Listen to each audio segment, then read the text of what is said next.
აი ახლა დღეს საქართველოს ხომ სულ მალე თქვენთანაც დიდი ზარზეიმით აღნიშნავს აღდგომას ხომ? მე შემიძლია კითხვა თქვენ დაგისვათ თუ გესმით კარგად რა არის აღდგომა. ისტორიიდან ესე იგი ეს ისე არის უკვე დაკანონებული რომ მთელი დასავლური სამყარო წელიწადში ერთხელ აღდგომას ესე იგი წელიწადში ერთხელ არის აღდგომის აღნიშნული ის ხო აღნიშნავს და ასევე აღმოსავლური სამყარო ამას სხვა კალენდრით ხელმძღვანელობს ესენი თანამედროვე კალენდრით ისინი ძველი კალენდრით და აქაც გაუგებრობას აქვს ადგილი მაგრამ ფაქტია რომ პიროვნების აღნიშვნა ხდება პიროვნების ფაქტი აი ესე იგი აი აღდგომის როგორც ასეთის და ამას ჯერ წინ უსწრებს კიდე შობა. სოფლიო აღნიშნავს ქრისტიანული სამყარო და არა მარტო ქრისტიანული სამყარო, მთელი ბიზნეს სამყაროს ჩართულია ამაში, გინდა არ გინდა ეს იქნება ბუდისტური ქვეყანა თუ ისლამისტური ქვეყანა, იძულებისა გამო იქაც ცხადდება ეს დღეთ რაღაც ან დასვენებით, იმიტომ რომ მთლიანად სოფლიო ბიზნესის სამყაროში ცოტა სიჩქარე ნელდება თუ მთლიანად არ წყდება.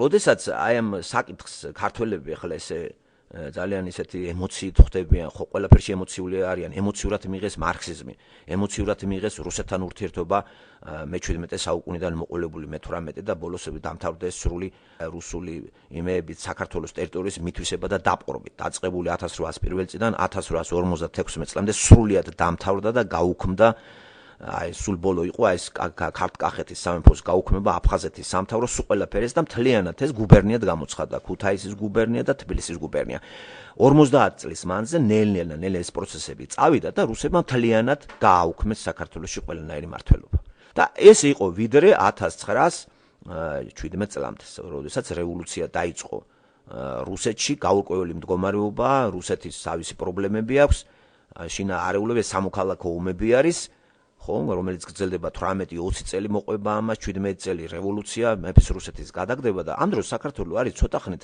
მიტოვებული ეს არის ესე იგი 18-21 წლები და ზუსტად აი 1918 წელს იდება ხელშეკრულება ყარსის ხელშეკრულება თურქეთსა და რუსეთს შორის და ამ ხელშეკრულების თანახმად აჭარას ავტონომიური რესპუბლიკა უნარჩუნდება ნახეთ თურქებმა რა გააკეთეს ხო ეს ახლა რუსებმა დაიბრუნეს ხომ 300 წლიანი ბატონობის ქვეშ მიტვისებული იყო ძალიან ბევრი ტერიტორიები თურქებმა წაიღეს ჩვენ 1453 წელი საქართველოს იყო შაბნელი წელი იმიტომ რომ 1453 წელს დაეცა კონსტანტინოპოლი ხო და ეს ბიზანტიური დედაქალაქი ბიზანტიისა და ბიზანტიიდან ვიღებდით ჩვენ ყველაფერს ესე იგი განათლებას ბიზანტიური რელიგია სხვათა შორის ქრისტიანობის ნაირსახეობა არის ბიზანტიური რელიგია მართლმადიდებლობა ეს ბიზანტიური რელიგია არის ეს არ არის ახლა ქართული ტრადიციები დაამატეს და არც არაფერი აკავშირებს ამას პირველი ქრისტიანობიდან მაგალითად პირველი საუკუნე აი რასაც აკეთებს პავლე როდადის რომ კარგად ვეცნობით სად ისახება ეს ქრისტიანობა ბიზანტიის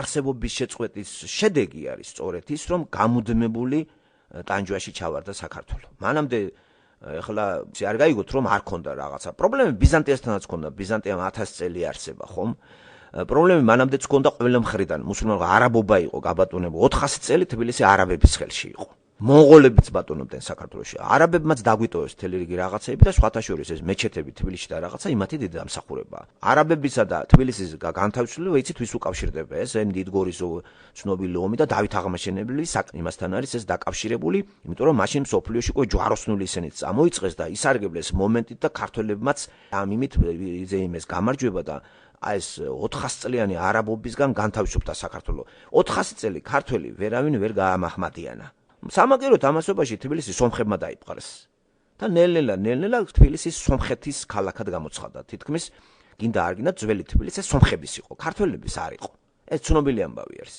ვისაც უნდა ეწყინოს ესა გადახედეთ მე-19 საუკუნის და ასე შემდეგ მერე მოხდა რომ ქალაქი უკვე გაქართველდა და უფრო ჩამოსახდნენ რის ხარჯებს სოფლებიდან ჩამოვიდა გაიწელა სიგრძეში ქალაქი მრავალრიცხოვანი გახდა და უკვე აგერ 2 მილიონამდე არის მოსახლეობა და უკვე რა თქმა უნდა პროცენტულად მეტი ქართველი ცხოვრობს მანდ ვიდრე სომეხი და ასე იქცა უკვე ქალაქი თბილისი ქართველების ქალაქად და სომხები შემცირდნენ ხო აი უფრო დაუბრუნდებით იმას ესე უკან ესე ბიზანტიასთანაც იყო პრობლემა ჩვენი ბიზანტიის გავლენის ქვეშ ქართველები მეფეები იცოდნენ რამ თუ ბიზანტიისთან დაკავშირს გაწყვეტავდნენ ესენი აუცილებლად ესენი ირანისა და სპარსეთის ტყვეობაში აღმოჩნდნენ ან თემურლენგი და ასე რო გვიტევდა ჩვენ რვაგზის რო დალაშქრა საქართველო ესე იგი ჩვენ მუდმივ მტრების იმაში რო ვიყავით რუსეთი კი არ ჩანს ჰორიზონტზე რუსეთი ამასობაში, ესე იგი, 600 წლით გვიან იღებს ქრისტიანობას და ესეც ბიზანტიიდან შემოდის, ბიზანტიური იმიდან რუსეთს ახლო ურთიერთობა ჰქონდა ბიზანტიასთან, როგორც ჩვენ ტერიტორიულადაც ახლა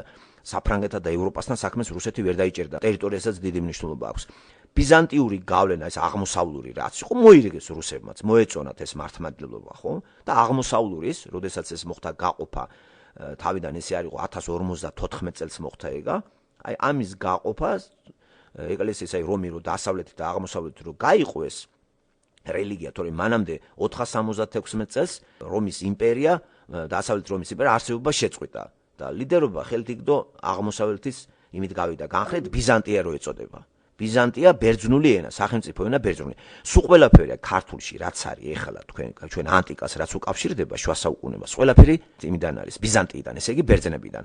მხოლოდ არაკლასიკური ბერძნებიდან, არამედ ცოტა უფრო სახეშეცვლილი ბერძნებისგან, რომელსაც ბიზანტია დაერქვა. ხო, და ახლა ეს აღარ არსებობს. რუკაზე ბიზანტია სახელმწიფო არ არის და ტერიტორია იყო დღევანდელი თურქეთის ტერიტორია. ბიზანტია სად არსებობდა? აი დღევანდელი თურქეთის ტერიტორია.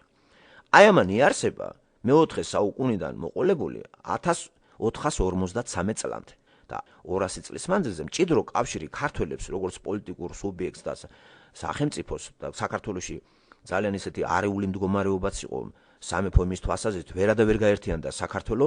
ამ პირველი გამაერთიანებელი უკვე იწყება მე-11 საუკუნიდან, მე-10 საუკუნიდან იწყება, რო იწყებენ ბაგრატიონების დინასტია ათვლას მე-7 საუკუნიდან იწყებს და სწორედ აი ამ დინასტიამ ამ ბაგრატიონებს ერთ დინასტია იყო საქართველოში სულ. ამის გამრავლება და საქართველოს გაუთავებელი დაქუცმაცება, სამთავროებად, სამეფოებად ეს ნამდვილი არის. აი ბოლო პერიოდში უკვე რუსები რო შემოდიან, საქართველო იყო ორი სამეფოთ იყო ქართლ-კახეთის სამეფო და იმერეთის სამეფო. ასევე იყო აფხაზეთის სამთავრო. მე აქცევთ ყურადღება როგორ იყო და რატო ვიძახი ამას დღევანდელი ისტორიული მდგომარეობა როგორ აგავს იმას, უკან უბრუნდება საქართველო იმას. ნახეთ, შეჩერებულია რაღაცეები, შეაჩერა რუსებმა გავლენა და გავლენის სფერო როცა შეჩერდა ჩვენთან, თქვათ, ჩვენი მეზობლები არიან რუსეთი, ირანი, თურქეთი. ირანიც ძალიან ახლო მეზობელი ჩვენთან არ არის, უფრო ტერიტორიულად სომხეთი, აზერბაიჯანი, თურქეთი და რუსეთია ჩვენი ის. ხომ? და დიდი სახელმწიფოები ცოტა მოშორებით არის, როგორიც არის ირანი. ეს უდიდესი სახელმწიფო არის. რუსეთის მთელი ჩრდილოეთის საზღვარი რუსეთს აქვს დაკავებული. დასავლეთის გარკვეული ნაწილი აქვს თურქებს. ეხლა ამ ვითარებაში სახელმწიფო ხო ვიღაცასთან უნდა იმეგობროს და ითანამშრომლოს და სახელმწიფო ხარ და რაღაც პოლიტიკური ვაჭრობა არის, გაცვლა, მთელი ამბები აქვს, ხო? გინდა არ გინდა ვიღაცას უნდა მიეფა. ამიტომ ბიზანტიის იმპერია აუცილებელი ის იყო ჩვენ გვეთანამშრომლა მასთან და საერთოდ დიდი ის ქონდა გავლენა ბიზანტიას და ისიც არანაკლებად ცდილობდა საქართველოს დაეპყრო. მაგრამ იმის გამო რომ ის მართლმადიდებლური იყო, ჯერ მაგალითად იყო სიტყვა მართლმადიდებლური ესე 1054 წლიდან შეიძლება ვთქვათ, თორემ მანამდე იყო ერთიანი ეს იყო კათოლიკური, აი მსოფლიო ყოვლისმომცველი. მე ხდება ამის გაყოფა და ამის გაყოფას იცით ისტორიული წანამძღვრები საიდან არის და როგორ ეს უკვე რელიგიის ისტორიიდან ინფორმაციას თუ ავკრიფავთ რამ გამოიწვია ეს და ფაქტურად მოკლე პასუხი რო გითხრათ ეს ძალაუფლების გადანაწილების გამოხდება გაყოფა. ძალაუფლების გამოა რომ ვიღაცა გამოეყოფა იმას და ლიდერობა და ჯოგის წასხმა უნდა და ყველას უფროსობა უნდა. ეს არის მოკლე პასუხი და სხვა პასუხები აქ არანაირად არ მაქვს ხომ? ხო და აი ბიზანტიასთან ურთიერთობით ჩვენ ასე თუ ისე მაინც თვითონ ერთი რელიგიაც რო არის ჯერ ეს ქრისტიანობა რო შემოვიდა ჩვენთან რუსები ამასობაში ჯერ კიდევ მე-10 საუკუნემდე ესენი წარმართებად ითვლებიან და რო გადახედეს რუსებმა გადმოხედეს აი მიქამდეც მიაღწია და მეფის რუსეთიც ესე იგი ხო ჯერ მარტო კიევის რუსეთი იყო გადახედეს გადმოხედეს და გაერთიანების თვალსაზრისით მოიწონეს ამათმაც ეს რელიგია იმიტომ რომ რელიგიით შეიძლება ხალხი გაერთიანო ხო და ასევე საქართველოში, როდესაც მირიან მეფის დროს მოხდა ეს ხომ, როდესაც ეს ქრისტიანობა ჩვენთან შემოდის 337 წელი არის, 325 სასომხეთი მანდან შემოდის. ჭკვიანი კაცი მიხვდა, რომ დაქუცმაცებულ ქვეყანას, რა თქმა უნდა, ერთი რომ დაქუცმაცდები, მტერი შიგნიდან გეყოლება. ეხლა საქართველოს რომ დაქუცმაცდეთ, კახეთად, სამეგრელოთ, იმერეთად, სულ რეგიონებად, ხო, ნაციონალური სვანეთად და ხევს როგორც იყო ადრე, სულ შიგნი გაუთავებელი ქიშბობა იქნება. ამიტომ სწორია რომ ერთი ენითა და ერთი ემით რელიგიით გავერთიანოთ ხალხი და აი ესე გაერთიან და ძლივს აი რო დაიწყო ამის გაერთიანება პიქს უკვე მიაღწია დავით აღმაშა და თამარ მეფის დროს. აი თამარ მეფის დროს მთლიანი საქართველო არის სრული და ტერიტორიებიც არის გადაჭიმული თქვა დღევანდელი მინგეჩაურის წყალსაცავი ნიკოფსიიდან და რუბამამდე. მთელი ეს ტერიტორიები, რომელიც დღეს თურქეთში 30%-ია, საქართველოს ტერიტორია იყო. ესე განაგებდა საქართველოს ბაგრატიონთა საგვარეულო, ესე ქართველები, ხო, ჩვენი კონტროლის ქვეშ იყო. და დაკარგვა როგორ ხდება ამის ახლა, ხო? მე არ მინდა ჯერ რელიგიური ასპექტებს შევეხო, არ დაგაბნიოთ, ჯერ ისტორიული იმეებით რომ გაგახსენოთ, ესე იგი, დაკარგვა ხდება ეს ტერიტორიას უნდა კონტროლი. სამხედრო შენაერთები, საზღვრები და უნდა ქონდეს ჯარი.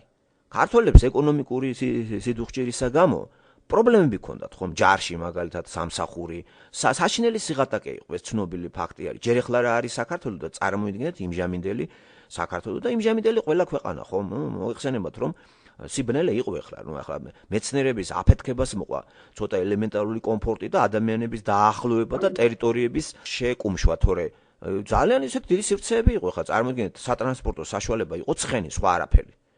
მოაჯდეთ ცხენს თბილისიდან სტამბულამდე იარო. ახლა წარმოიდგინეთ რამდენი ხანი დაგჭირდება 1400-600 კილომეტრია თბილისი-სტამბული, ხომ? საზღვაო მანძილი არის ბათუმიდან 1100 კილომეტრი და ახლა მე თბილისიდან ცხენით რო გავიდოდა, კაცი, როგორ ფიქრობთ, რამდენი ხანი ჩაახცევდა სტამბულში? სულ ცოტა 1-2-3 კვირა დაჭირდებოდა, ხომ? ჯაყჯახს. ისე სხვანაირად არ შეიძლება თუ ერთი თვე არა. მაგალითად რუსეთში როცა მიდიოდა კახეთიდან ილია ჭავჭავაძე, თითქმის 9 წელიწადი გზაში იყო. კახეთიდან პეტერბურგზე 3000 კილომეტრი არის. და ნახეთ მეცნიერების აფეთქებამ რა მოიტანა. კომპაქტური გახდა დედამიწა, უფრო დაახლოვდა ხალხი, უფრო გადაიხედეს ერთმანეთის ეზოებში. შემოვიფარგლებით იმით, რომ ეს ტომები საიდან შემოვიდა, ხო, როგორ განსახლდნენ საქართველოს ტერიტორიაზე ის პირველი მოსახლეობა, რომლებიც თქვა დიასპორა დაიწყო ანტიკური სამყაროდან საბერძნეთიდან. და დასახლდნენ ისინი, აი პირველი მოსახლეები იყვნენ დაიოხი და კოლხის ისინი. აი ამიტომ ძირძველი საქართველოს ფესვები არის აფხაზეთი. ძირძველი აფხაზეთი, აჭარა და მესხეთი. აი აქ მანდიდან შეიძლება დავიწყოთ საქართველოზე ლაპარაკი. ეს აღმოსავლეთი არის თბილისი და კახეთი. ეს იქიდან არის, ხო, შემოვიდნენ იქიდან. აბა აქეთ ქედები და თელი რიგი რაღაცებია. ხო და ანტიკურად რო დაიწყო ეს როგორ მოხდა და რა ეს ტომები, ეს ქართველ ტომთა გაერთიანება. ვის ეწოდება ქართველი, ვინ არის ეს ქართველი? ესე ნელ-ნელა ყალიბდებოდა და სახელმწიფო დონეს რომ მიაღწია, ქართული ენა გაბატონდა და არღარა იზრახებოდა ქართლსაშინა სხვა ენა თვინიერ ქართულისა ენისაი. ძველი ქართულში ასეა მოხსენებული ეს ჩვენი ეს ფარნავაზის ეს იყო მეფე, რომელმაც განავრცო ენა ქართული ქართლსაშინა და არა იზრახებოდა სხვა ენა თვინიერ ქართულისა ენისაი. ნახეთ, სხვა ენა აქ აღარ იზრახებოდა. ეს იყო მეფე, რომელმაც განავრცო ქართული ენა. ხედავთ, გაერთიანება ენა უკვე ჩვენ უკვე ავიღეთ ქართული ამ ტერიტორიაზე და არა ვთქვათ რომელიმე დიალექტი, კახური იქნებეს, რომელიმე სვანური, რომელიმე მეგრული, არ აგვიღია არც აფხაზური. და ამ ენის მეშვეობით მართლაც ძალიან ბევრი ეჭიდავებოდა ამას. ყველას უნდა პირველობა და ლიდერობა და განსაკუთრებით ამ ქართულ ბარის ქართველობას, ესე იგი, აი მეფეებს, როგორც იყო ქართლის სამეფო, იმერეთის სამეფოს მტერი ყავდა საქართველოში მთიანეთიდან. ხო, აი ესეთი სამთავროები მთაში ძნელად შევიდა ეს აი ქრისტიანობა. ხო, ამან ბარმა მალე აიღო ეს. ხო, ბარში იყო, ხო, ქუთაისი იყო, დედაქალაქი მცხეთა, ქუთაისი ეს ძველი ცენტრებია. და ეს საწყის პერიოდს რო წარმოიდგინეთ, ძალიან ლამაზი იყო, როგორ ყალიბდებოდა. აი ცუდ როგორ შეიძლება ეს წარმოვიდგინოთ, როგორ ყალიბდება მაგალითად ქალის საშოში ბავშვის ჩანასახი. როგორ ნელ-ნელა იკვე გამოდის და განსაკუთრებით უკვე მე-7 მერვე თვეში უკვე ის უკვე ჩამოყალიბებული დევს ესე. აი ეს ქართველი ერიც იცი ისახებოდა აი საშოში, რომელსაც კავკასიური აი მე მიწას თუ განვიხილავთ მაგანაკვეთს საშოთ. და რაღაც გამჟღავნებას ჰქონდა ადგილი კოწიწებას და აკოწიწდა, დაკოწიწდა, მეფეც უნდა ყავდეს, რაღაც სახელმწიფო უნდა ქონდეს, მერე რელიგია და აი ესე გაერთიანებდა და იწყებოდა ამის გავრცელება, გაფართოება. და გაფართოებას და გავრცელებას ყავდა მტერი ისევ საქართველოს რეგიონებიდან. აი ძალიან ძნელად მთის რეგიონებმა მიიღეს ეს. მაგათად ხევსურებმა მერე იქ სვანები დიდხანს მოწყვეტილი იყოს, თუმცა თავს ასახებდნენ ქართველ ტომებად, მაგრამ მათ ამბიცია ჰქონდათ არა მის ენა და ასევე სამეგრელოც, ხომ? სამეგრელოს ცალკე ყავდა სამთავრო და მუდმივი ქიშპობაში იყო აფხაზეთისა და სამეგრელო გაერთიანებული. ესენი ყოველთვის ერი იყვნენ, შეფარული აშკარა ქართლ-კახეთისა და იმერეთისა. და ყველაზე ძლიერი აღმოსავლეთში ქართლ-კახეთის სამეფოში ერეკლე იყო. აქეთ იმერეთის სამეფო იყო. ეს ბაგრატიონები მერე გაიყვნენ და ძალაუფლებისა გამო უკვე სამეფო მიწაც დაინაწილეს სამეფოები. რა მტკივნეული არის მეგობრებო, რომ საქართველო იყოფა უკვე რაღაც 2 სამეფოთა და 5 სამთავროთ და რავი ეს მიდიოდა უკვე დაშლისკენ. დღევანდელი პერიოდი როგორ აგავს მაგას ხომ? მაგრამ მაშინ ჩვენი ქართველებს შიგნით არავინ არ ყავდა, ჩვენ მხარდაჭერი და ჩვენი მეფეები ყოველთვის რომ არ დაშლილიყო საქართველო ბიზანტიისკენ გარბოდნენ და ჩვენი ერთიანობა ქართული ერთიანობისა როგორც სახელმწიფოს ბიზანტიაზე დავალებული ვიყავით. თუმცა ბიზანტიას ბოლომდე არ ვეხახვებოდით, მაგრამ იმის გამო რომ მე 1054 წელს უკვე ეს აქედან მოყოლებული 400 წელი კიდე იარსება ბიზანტიამ, მჭიდრო კავშირი, რელიგიური მჭიდრო კავშირი უკვე გაიმართა და ეკლესია მონასტრების მშენებლობა იღებს სათავეს მანდედან და ძალიან დიდი გავლენა ბიზანტიური არის ჩვენ ძველ ეკლესია სახუროთ მოძღვრებო აი ამ ნაგებობებში. აი იგივე ვთქვათ ფრესკები და ასე შემდეგ. და უბედურება მანდ გავჩერდი დაიწყო 1453 წელს. ეს არის თარიღი უბედურების დასაწყისი. დასავლეთის კარები ჩვენთვის დაიკეტა. დასავლეთის კარები იყო სწორედ ბიზანტია. მანდიდან გავდიოდით ევროპაში. დაიკეტა იმის გამო რომ მოვიდნენ ურდო, ეს იყო რაღაცა გაურკვეველი ბრბო, წამოსული შუა აზიიდან დედაწულიანად, ამას ვერ გაუგო თავგზაებნა ბიზანტიასაც და თავზე დაამხეს კონსტანტინოპოლი. და შეწყდა ბიზანტიამ არსებობა შეწყვიტა. სად წავიდა, როგორ წავიდა, ასიმილე როგორ არავინ არ იცის ეს. ფაქტიურად ბიზანტიური ენა როგორც ასეთი ეს არ არსებობს, ეს ბერძნული ენა არის. ხო, ძველი ბერძნული ენა იყო, ცოტა შენარევი და მანდ დასახლებული ხალხი იყო ძირითადად ბერძნები. ბერძნები და კიდე სხვადასხვა იმის წარმომადგენლები, იმიტომ რომ ეს მაინც რომის იმპერიის ნანგრევებზე წარმომართული დიდი ის არის და რომის იმპერია არის შეფარული როგორც კათოლიკურში. დღესაც ეგ აქვს კათოლიკებს რატო აქვს ესეთი ამბიცია, რომ რელიგიური ფორმით მაინც ვლიდერობთ და მსოფლიო მართლაც მათ დაპყრობილი აქვთ კათოლიკური გადახედეთ სოფლიოს მოდებული არის კათოლიკური სამხრეთ ამერიკა გინდათ ევროპა თქვათ საფრანგეთი ესპანეთი იტალია ბელგია ესენი სულ კათოლიკური არიან და ესენი ელოდებიან როდის კიდე ეს მთლიანად გადავა პოლიტიკურ იმაში ბიბლია გვეუბნება აპოკალიფსის თანახმად ეს ასე მოხდება ამიტომ რომიდან იქნება ეს აი რომის აი ეს კათოლიკური ეკლესიიდან შეიძლება გამოვიდეს ანტიქრისტე და ესე იგი 1453 წლიდან დაიკეტა თუ არა ეს კარები, რა დარჩენოდა საქართველოს, ვის უნდა შეკედლებოდა? აქეთ სპარსეთია, თურქეთი და გამუდმებული თავდასხმები წავიდა მანდედან. ესე იგი, საქართველოს უბედურების წლები არის, იცით რომელი წლები დაიწყება? მე-13, მე-14, მე-15, მე-16, მე-17, მე-18 საუკუნე. ეს 600 წელი ქართველი მუდმივად, აი ყანაშიც თოფით დადიოდა. მუდმივი თავდასხმები იყო. ძაღლი პატრონს ვერ ცნობდა, იმიტომ რომ გაჭირვებული იყო როგორც სამეფო დინასტია, ასე გლეხობა. ამათამ კავშირი ჯერ ისედაც არ იყო ფეოდალური იყო ისა და ეს რას დაემსგავსა, იცით საქართველოს ტერიტორია, ეს იყო ნაკვეთი, სადაც ამუშავებდნენ ქართველებს, რაღაცას დააგროვებდნენ, შემოცივდებოდნენ დამშეული ტომები, გამრავლებული მუსულმანები და მიჰქონდათ ყველაფერი. ეს გავდა რაღაც ფილმიდან შესანიშნავი შვიდეულში, სოფელი რო არის პატარა, აი საქართველოს სოფელის ადგილზე, საწყალი გლეხობა რომ მუშაობს, კალვერო შემოვარდებოდა, წაართმევდა ამ ხალხს ყველაფერს, დაუტოვებდა ცოტას და წავიდოდა. და გაწყვეტით არ წყვეტავდა, იმიტომ რომ გაწყვეტა ნიშნავდა კალვეროს ჯარის გაწყვეტასაც. და ვინც შეეწინააღმდეგობა, იმას კლავდა. და ადამიანის თვისება ბუნებრივი რომ შიშით დაექვემდებაროს. ხედავთ ის კარგი სიმბოლური ფილმი არის ამ ხრივ, ხომ? და საქართველოს იყო ასეთი ირგვლივ კალვეროების როლში იყო თურქეთი, ირანი, შემოჭლიკინდებოდნენ, წაასხამდნენ, თუ რამეს მოიპოვებდნენ, სულ ყველაფერი გაძარცვდა, თან ხარკს დააათებდნენ, რომ არ გაგწყვიტო შენ, ამდენი უნდა მიხადო. აი მეფეებს რომ წინანდელი საწყალი მეფეები ტყავსაძრობდნენ გლეხობას. ასე გმინავდა საქართველოს ისტორიაში მოსახლეობა და ძალიან ბევრი ხალხი მაშინ გაწყდა. და მთლიანად დაიწერა, ესე იგი, ქებული ქართველების ისა ტერიტორია მთლიანად, ესე იგი, პატარავდება, მცირდება და დემოგრაფიულადაც 12 მილიონად შერაცხული ქართველი ერის მოსახლეობა, ну, სადღაც 8-9 მაინც იყო. ხო, თუ გადაჭარბებულად მოგეჩვენებათ, მაინც დავტოვოთ რაღაც ციფრი, ხომ? თანდათან ეს იწრიტება და მართლაც დაიწრიტება გამუდმებული ომებითა და გაჭირვებით. როგორც დღეს საქართველოს მაგალითად იყო 5 მილიონი რაღაც ნახევარი მოსახლეობა საბჭოთა თქვათ 80-იან წლებში ასე იყო, ხო ერთ-ერთი მე-6 მე-7 ადგილზე ვიყავით დემოგრაფიული თვალსაზრისით, ხო საბჭოთა 15 რესპუბლიკაში. დღეს საქართველოს მოსახლეობა დავიდა 3 მილიონზე არც კი, ჯერ ბოლომდე არც ვიცით ჩვენ რამდენია. ზოგი მონაცემებით არის 2 მილიონი, ზოგი ის და ბოლომდე ვერ გავიგეთ. ფაქტი ერთია, რომ საქართველოს მოსახლეობა ისევე ცარიელდება, როგორც 400-500 წლის უკან. ცარიელდება და ამ ცარიელ ადგილს ავსებს სხვა ერის წარმომადგენლები. ხო როგორ აგავს, ხო დღევანდელი ისტორია. ფანტაზია არ არის. გთხოვთ, ყურადღება მიაქციოთ ამას და თუ რატო ვლაპარაკობ ამას, მე ავწევთ რეგისტრებით, მიხვდებით, რის იმედი უნდა გქონდეს და რატომ არ უნდა გქონდეს ისტორიული რაღაცა იმედები მეფეებისა და ეკონომიკის. ამაზე ჩვენ დამოკიდებული არა ვართ, იმიტომ რომ დააკვირდეთ ქართველი ერი მოყოლებული 327 წლიდან ზეიმობს აღდგომას. არაფერი ამ ერს არ გაუგია აღდგომის არჩინაარსი და ვინც ამას შეიმეცნებს, ასე თუ ისე ის რაღაცა მიწიერ ცხოვრებაშიდაც რაღაცას აღწევს კაცო, ესე კი არ არის ქრისტიანობა მართლა ტყეში დავჯდეთ იქ ჩვენ და დაველოდოთ სიკვდილს. ქრისტიანობა ესე თუ წარმოგიდგენიათ, ეს ქრისტიანობა კი არა, რელიგია არის, წარმართობა არის.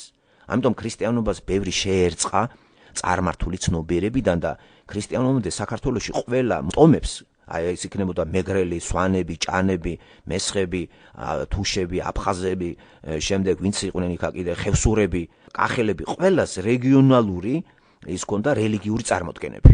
წარმართობა, ხომ თაში სხვა იმას ცემდნენ თაყვანს, ბარში სხვას. აი ქრისტიანობამ სიხარულით არავის არ მიუღია, ვინც მიიღო პირველი ეს იყო მეფემ, მირიანმა, ნინომ რო იქადაგა და შევიდა და უცნაურია მართლაც ქალი რატომ მირჩია ღმერთმა, მე ეს არ ვიცი. ბიბლიიდან კი შემიძლია პასუხი გავცე, რატომ ახლა ის შემოვიდა გარედან და ნინო იყო პირველი და სხვათა შორის არა ქართველი, ხომ? არა ქართველი. ამას მნიშვნელობა არ აქვს, მაგრამ მაინც ბევრი რო ტრაბახობს, რომ ქართველი არა ქართველი, სომეხი იყო მთელი რიგი ენციკლოპედიური, დასავლური ცნობებით, მე ამათ უფრო ვენდობი, ვიდრე ქართველის პანეგილიკურ ისტორიკოსებს. ეს სომეხი იყო და მე მთლიანად მჯერა რომ ეგრე იყო. იმიტომ რომ საიდანაც მოდის, ესე მოდის და პირველი გამავრცელებლები ქრისტიანობისა მე მგონი ქართველები არ ყოფილან. გახსოვთ ალბათ 12 მოციქული ვინ ავრცელებს პირველად ქრისტიანობას. ვინ ყავდა იესო ქრისტეს მოციქულები? ისინი იყვნენ ებრაელები. და მე უკვე მას ბევრი შეერია წარმართებით, წარმართული სამყაროთან. ვინც ქრისტე მიიღო, უკვე ის გაუქმდა. როგორც თქვათ ასეთი დაყოფა ნაციონალური აღარ არის ელინი, ბერძენი და სხვათა შორის ბარბაროსი, ელინი და წარმართი სინონიმი იყო. ერთი იყო იუდაველი, ესე იგი უპირისპირდებოდა მას წარმართი. მოდი ასე ორი მათ დავყოთ, იუდაველი და წარმართი. ვინც არ იყო იუდაველი, ყველა წარმართი იყო. და სწორედ იუდაიდან გამოდის რა ქრისტიანობა და პავლე გადის წარმართებში. და ასე აქცია ქრისტიანობა, მსოფლიო იმათ ახარა ყველას ეს და გახსოვდეთ რომ ეს სიტყვა არის ევანგელია. ეხლა მივადექით საკითხს, ჯერ დავამთავრებ იმ თემას, კერძოდ ამ ისტორიულ თემას, რატომ ვართ მაგ დღეში მეთქი, ესე იგი, სახელმწიფოს კიდე არ შეუძლია მარტო ჩაიკეტოს, ვიღაცასთან უნდა ითანამშრომლოს. ჩვენ აღარ გვაქვს ესე იგი დასავლეთის კარები, თანამშრომლობა თურქებთან არ გამოდის, ესენი ითხოვენ თლიანად ჩვენს განადგურებას და აწიოკებას და თანათან ვიწრიტებით. ირანთან თანამშრომლობა არ გამოდის, ესენიც ითხოვენ ჩვენ აწიოკებას, შემოვარდებიან, წაიყვანენ ახალგაზრდებს, დაარჩევენ ქალებს იმას და ასე აღმოჩნდა მილიონამდე ქართველი ირანში და უკვე გადაჯიშებული. ასევე თურქეთში ძალიან ბევრი გარეკავდნენ, ეს ყველგან ხდებოდა ესე, გარეკავდნენ, ბიბლიაშიც არის, წაასხამდნენ ამ ქართველებს და უცნაური ის იყო, რომ ამათი ქრისტიანობა იქ ყალბი რო იყო იმის დადასტურება, რომ ემიგრაციაში თუ რა ქვია იმ ტყვეობაში, ისინი კარგავდნენ ყველაფერ ამას და ებრაელმა ერმა ბაბილონში არ დაკარგა არაფერი და უკან დაბრუნდა. ასე რომ იქ ყველა ვინც წასხმული წავიდა, არავინ აღარ დაბრუნებულა უკან, თუნდაც ეხლა არავის არც თურქეთში მაცხოვრებელ ქართველს სურვილი არ აქვს საქართველოში დაიდოს ფინა. უბრალოდ პოლიტიკას აწარმოებს თურქეთის მთავრობა, რომ იქ უმუშევარი თურქებს მისცა ინტერესები, ბანკებიდან რაღაც ცესხები, რაღაცა წადით საქართველოში იყიდეთ, რაღაც ფულები და რაღაცა კრედიტები, რაღაცეები. ესე შემოესია, ახლა აჭარას ეს ხალხი. მაღაზიები გახსნეს და დაიქირავეს. ნახეთ, ეს თურქეთის მთავრობა აკეთებს ამას. რომ ტერიტორიაზე როგორ უნდა ნელ-ნელა და კიდე მიიტაცოს. იმიტომ რომ მას ტერიტორია მიტაცებული აქვს, ჯერ ერთი თურქები არიან ქურდები. ის ტერიტორია, რომელსაც ამჟამად ისინი ყოფებიან აგერ 500 წელი, ეს მაგათი ტერიტორია თუ არ არის მაგათი ტერიტორია. მათი ტერიტორია არის დღევანდელი თურქმენეთი, შუა აზია. ეგენი გადმობარგდნენ იქიდან და წაართვეს ბრძოლით ბიზანტიას, ესე იგი, ევროპული ნაწილი ესა, ნახევრად ევროპა არის ახლა, ხომ რაღაც 30% ევროპის მხარეა ეგა, რუკაზე. უბრალოდ აქითა ნაწილის ყოფს მას აი ფოსფორი და მარმარილოს ზღვა და ესენი თუ იცით ეს რუკა კარგად. ასე რომ ეს ერთი ნაწილი რაღაცა ევროპულია და ამას ან კარგი სტრატეგიული მნიშვნელობა ჰქონდა მაშინ. დაიპყრეს რა ესენიც არიან ქურდები. და რატომ გონია თავის რომ მივაწვეთ მაგათ ახლა ისტორიიდან, ეს შენი ტერიტორია არ არის, შენი ტერიტორია აი თურქმენეთი, წადი რა, შენი ტომები იქ არის, თურქული ენა იქიცი იქიდან. იქ არის თურქმენეთი. ეხლა მე ხომ მიიტაცეს ამ ომის დროს ძალიან ბევრი ნაწილები წაიღეს, ხომ? რუსეთთან ჩვენი ურთიერთობამ, რუსეთთან როცა უკვე სხვა გამოსავალი აღარ არის, რუსებმა ქრისტიანობა მიიღეს, ამის გამო არის უფრო მეტად, კარგი ხანია ჩვენ უკან არ ვიხედებით რუსეთისკენ მაინც, მართალია ისინი ჯერ კიდევ ჩამოყალიბების გზაზე არიან სახელმწიფოები, იქაც მთელი ამბები არის რუსული ისტორიას თუ გადახედავთ, მაგრამ მაინც სხვა გამოსავალი ჩვენ არ გვაქვს, რომ გავიხედეთ, გამოვიხედეთ, სამხრეთით ჩვენი მტერი მუსულმანია, დასავლეთით მტერი მუსულმანია. საწყალი სომხები კიდე ახლა არ არიან არც მუსულმანები, არც ვერ გაიგებ რა არიან ესენი და აქაც ჩვენ გიშპობა გვაქვს, თუმცა სომხური თვითონ ეროვნებისა ბევრია საქართველოში და თავად სომხი მეფეებს ძალიან ბევრი ცოლი სომეხი წავდა. ასე რომ სომხებთან უფრო შეგვეძლო ჩვენ ურთიერთობა და უბედურება ის არის, რომ სომხებთანაც შიგნით კონფლიქტი მუდამ ქონდა, ეხლაც კონფლიქტში ვართ. და აი ამ მტრებით გარშემორტყმული რო ვართ, ვიღაცასთან სახელმწიფომ ხომ უნდა ითანამშრომლოს. ერთადერთი პრასვეტი იყო, აი პრასვეტი რუსული სიტყვა, რაღაც აი სინათლე, ხომ? გამჭოლი სინათლე, ეს იყო ჩრდილოეთის კარები. და იძულების გამო მივიდა, აი იძულების, გულით კი არ წასულა მეფეები იქ. და აი ამ ნაბიჯის გადადგმით მოხდა, რომ საქართველოს როგორც ფიზიკური ეთნიური თითქოს გადარჩა, მაგრამ მეფის რუსეთმაც ისე შემოუტია, რომ მთლიანად ასიმილირება მოითხოვა, ესე იგი იგივე საკეთებდა რუსეთსაც ჩანაფიქრი ჰქონდა, რაც ჰქონდა თურქებს. და ყოველივე ამის რო შევკრიბოთ, ახლა უნდა დავსვათ საკითხი. ვინ იყო ჩვენი მტერი? თურქები, რუსები, რა არის განუდგენელი მტრები და რატო არის მუდმივად საქართველოს მტრებით გარშემორტყმული? როცა ჩვენ რელიგიაზე ვლაპარაკობთ და რელიგია არის კავშირი, ნუ და ჯერ რელიგია განვიხილოთ, რელიგია არის კავშირი ზებუნებრივთან, მაშინ ზებუნებრივთან კავშირი სწორი გაქვს. მუდმივი მტერი რატო გყავს? ესე იგი უნდა მივიდეთ იქამდე, რომ რელიგიისთან კავშირი ჩვენ უნდა ვიცოდეთ ვისთანა გვაქვს კავშირი. ის ცოცხალია, გონიერია, ტვინიერია თუ ვინ არის, ხო? რელიგია იმთავით ესე იგი ლათინური სიტყვა ესე იგი გულისხმობს კავშირს და იყო რელიგიური ნიშნავს შენ ხილული სამყაროს გარდა კიდე აღიარებ უხილავ სამყაროს და იმასთან გაქვს კავშირი. ეხლა იმასთან თუ არ გაარკვიე უხილავი ერთი არ უხილავია იძახი. ეხლა როგორ წარმოგიდგენია ეს კავშირი უხილავი ვინ არის? გონიერია თუ არ იკვლიე უხილავთან ვისთანა გაქვს კავშირი? პიროვნება ის, აბსტრაქცია არის, ენერგია არის, უბრალოდ რაღაცა არის, შენი ფანტაზია თუ რა არის? თუ ეს არ გაარკვიე შენი კავშირი აღმოჩნდება უაზრო კავშირად, იმიტომ რომ როცა კავშირი არის ადამიანთან, გულისხმობს კავშირი, ახლა მე მაქვს თქვენთან კავშირი. ეს გულისხმობს კავშირს ინტელექტის მიმართ. ჩემი ინტელექტუალური ურთიერთობა თქვენ ინტელექტთან. ეს კავშირი უკვე გასაგებია და ჩვენ ერთმანეთზე ვართ დამოკიდებული. კავშირი ამას გულისხმობს, თქვენ რაღაცას მეუბნებით და მე თუ აღმატებული ვარ თქვენზე, ინტელექტით, ეკონომიკით, ყველაფრით, თქვენ მიკავშირდებით მე, მთხოვთ რაღაცას და მე გაძლევთ. ესე არ არის კაცო კავშირი ემპირიაში. ეხლა როცა ხილული სამყაროდან ჩვენ გადავიბარგეთ და ვაკავშირებთ უხილავ სამყაროსთან ჩვენ ინტელექტს, ერის ინტელექტს, უნდა გავარკვიოთ ის, ვინც არის იქ. ასე ყრუდა ბრმადა ის როგორ არის, რომ აწიოკებული ვარ, მოყოლებული 1600 წელი. აი ეს საკითხი რა თუ არა დგასმეთ. ამ ხრივ ვიძახი მე, როცა უკვე მოკლედ გაგაცანით ეს ისტორიული სენი და თუ გემოზე მოგიყვანეთ და მადა აღიძვირთ, დამოუკიდებლად თქვენ შეგიძლია გაიცნოთ.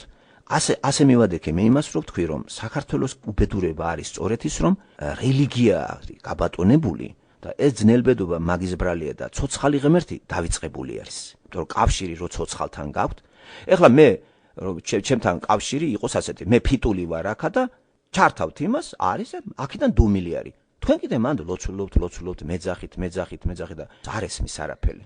აქ დგას ფიტული, ნამდვილად არის თქვენ წარმოდგენით და თქვენ ხართ ესე და ხართ ერთი და იგივეს. და ამ ასობაში თქვენი გაჭირვებაც მატულობს, ყველაფერი მატულობს, ხომ? აი რელიგია არის მკვდარ ღმერთთან ურთიერთობა. ყველა რელიგია, მსოფლიო რელიგიები. ამიტომ ვანსხვავებ მე რელიგიას, ქრისტიანობა არ არის რელიგია. ეს სიტყვა უბრალოდ ხმარობენ ხოლმე და არასწორია. მე თვითონ არ მიყვარს ქრისტიანობის მოხსენება სინონიმად რელიგია. არა, ქრისტიანობა არის მსოფლმხედველობა, სიცოცხლე არის ეს. ეს არის რეალობა. რეალობა არის ეს და რეალობა თუ არის ჩვენ უნდა ვიცოდეთ ურთიერთობა როგორ ავაგოთ რეალობასთან. რეალობა არის ახლა ჩემთან თქვენი ურთიერთობა, ხომ? თქვენ უნდა იცოდეთ როგორ ააგოთ ჩემთან ურთიერთობა და აი სწორი ურთიერთობა განაპირობებს ჩვენს ჰარმონიულ ურთიერთობას. საწინდარი არის სწორედ. არ ვიგინებით, არ ვილანძღებით, თქვენ არ ღიზიანდებით, მეც არ ვჩხუბობ.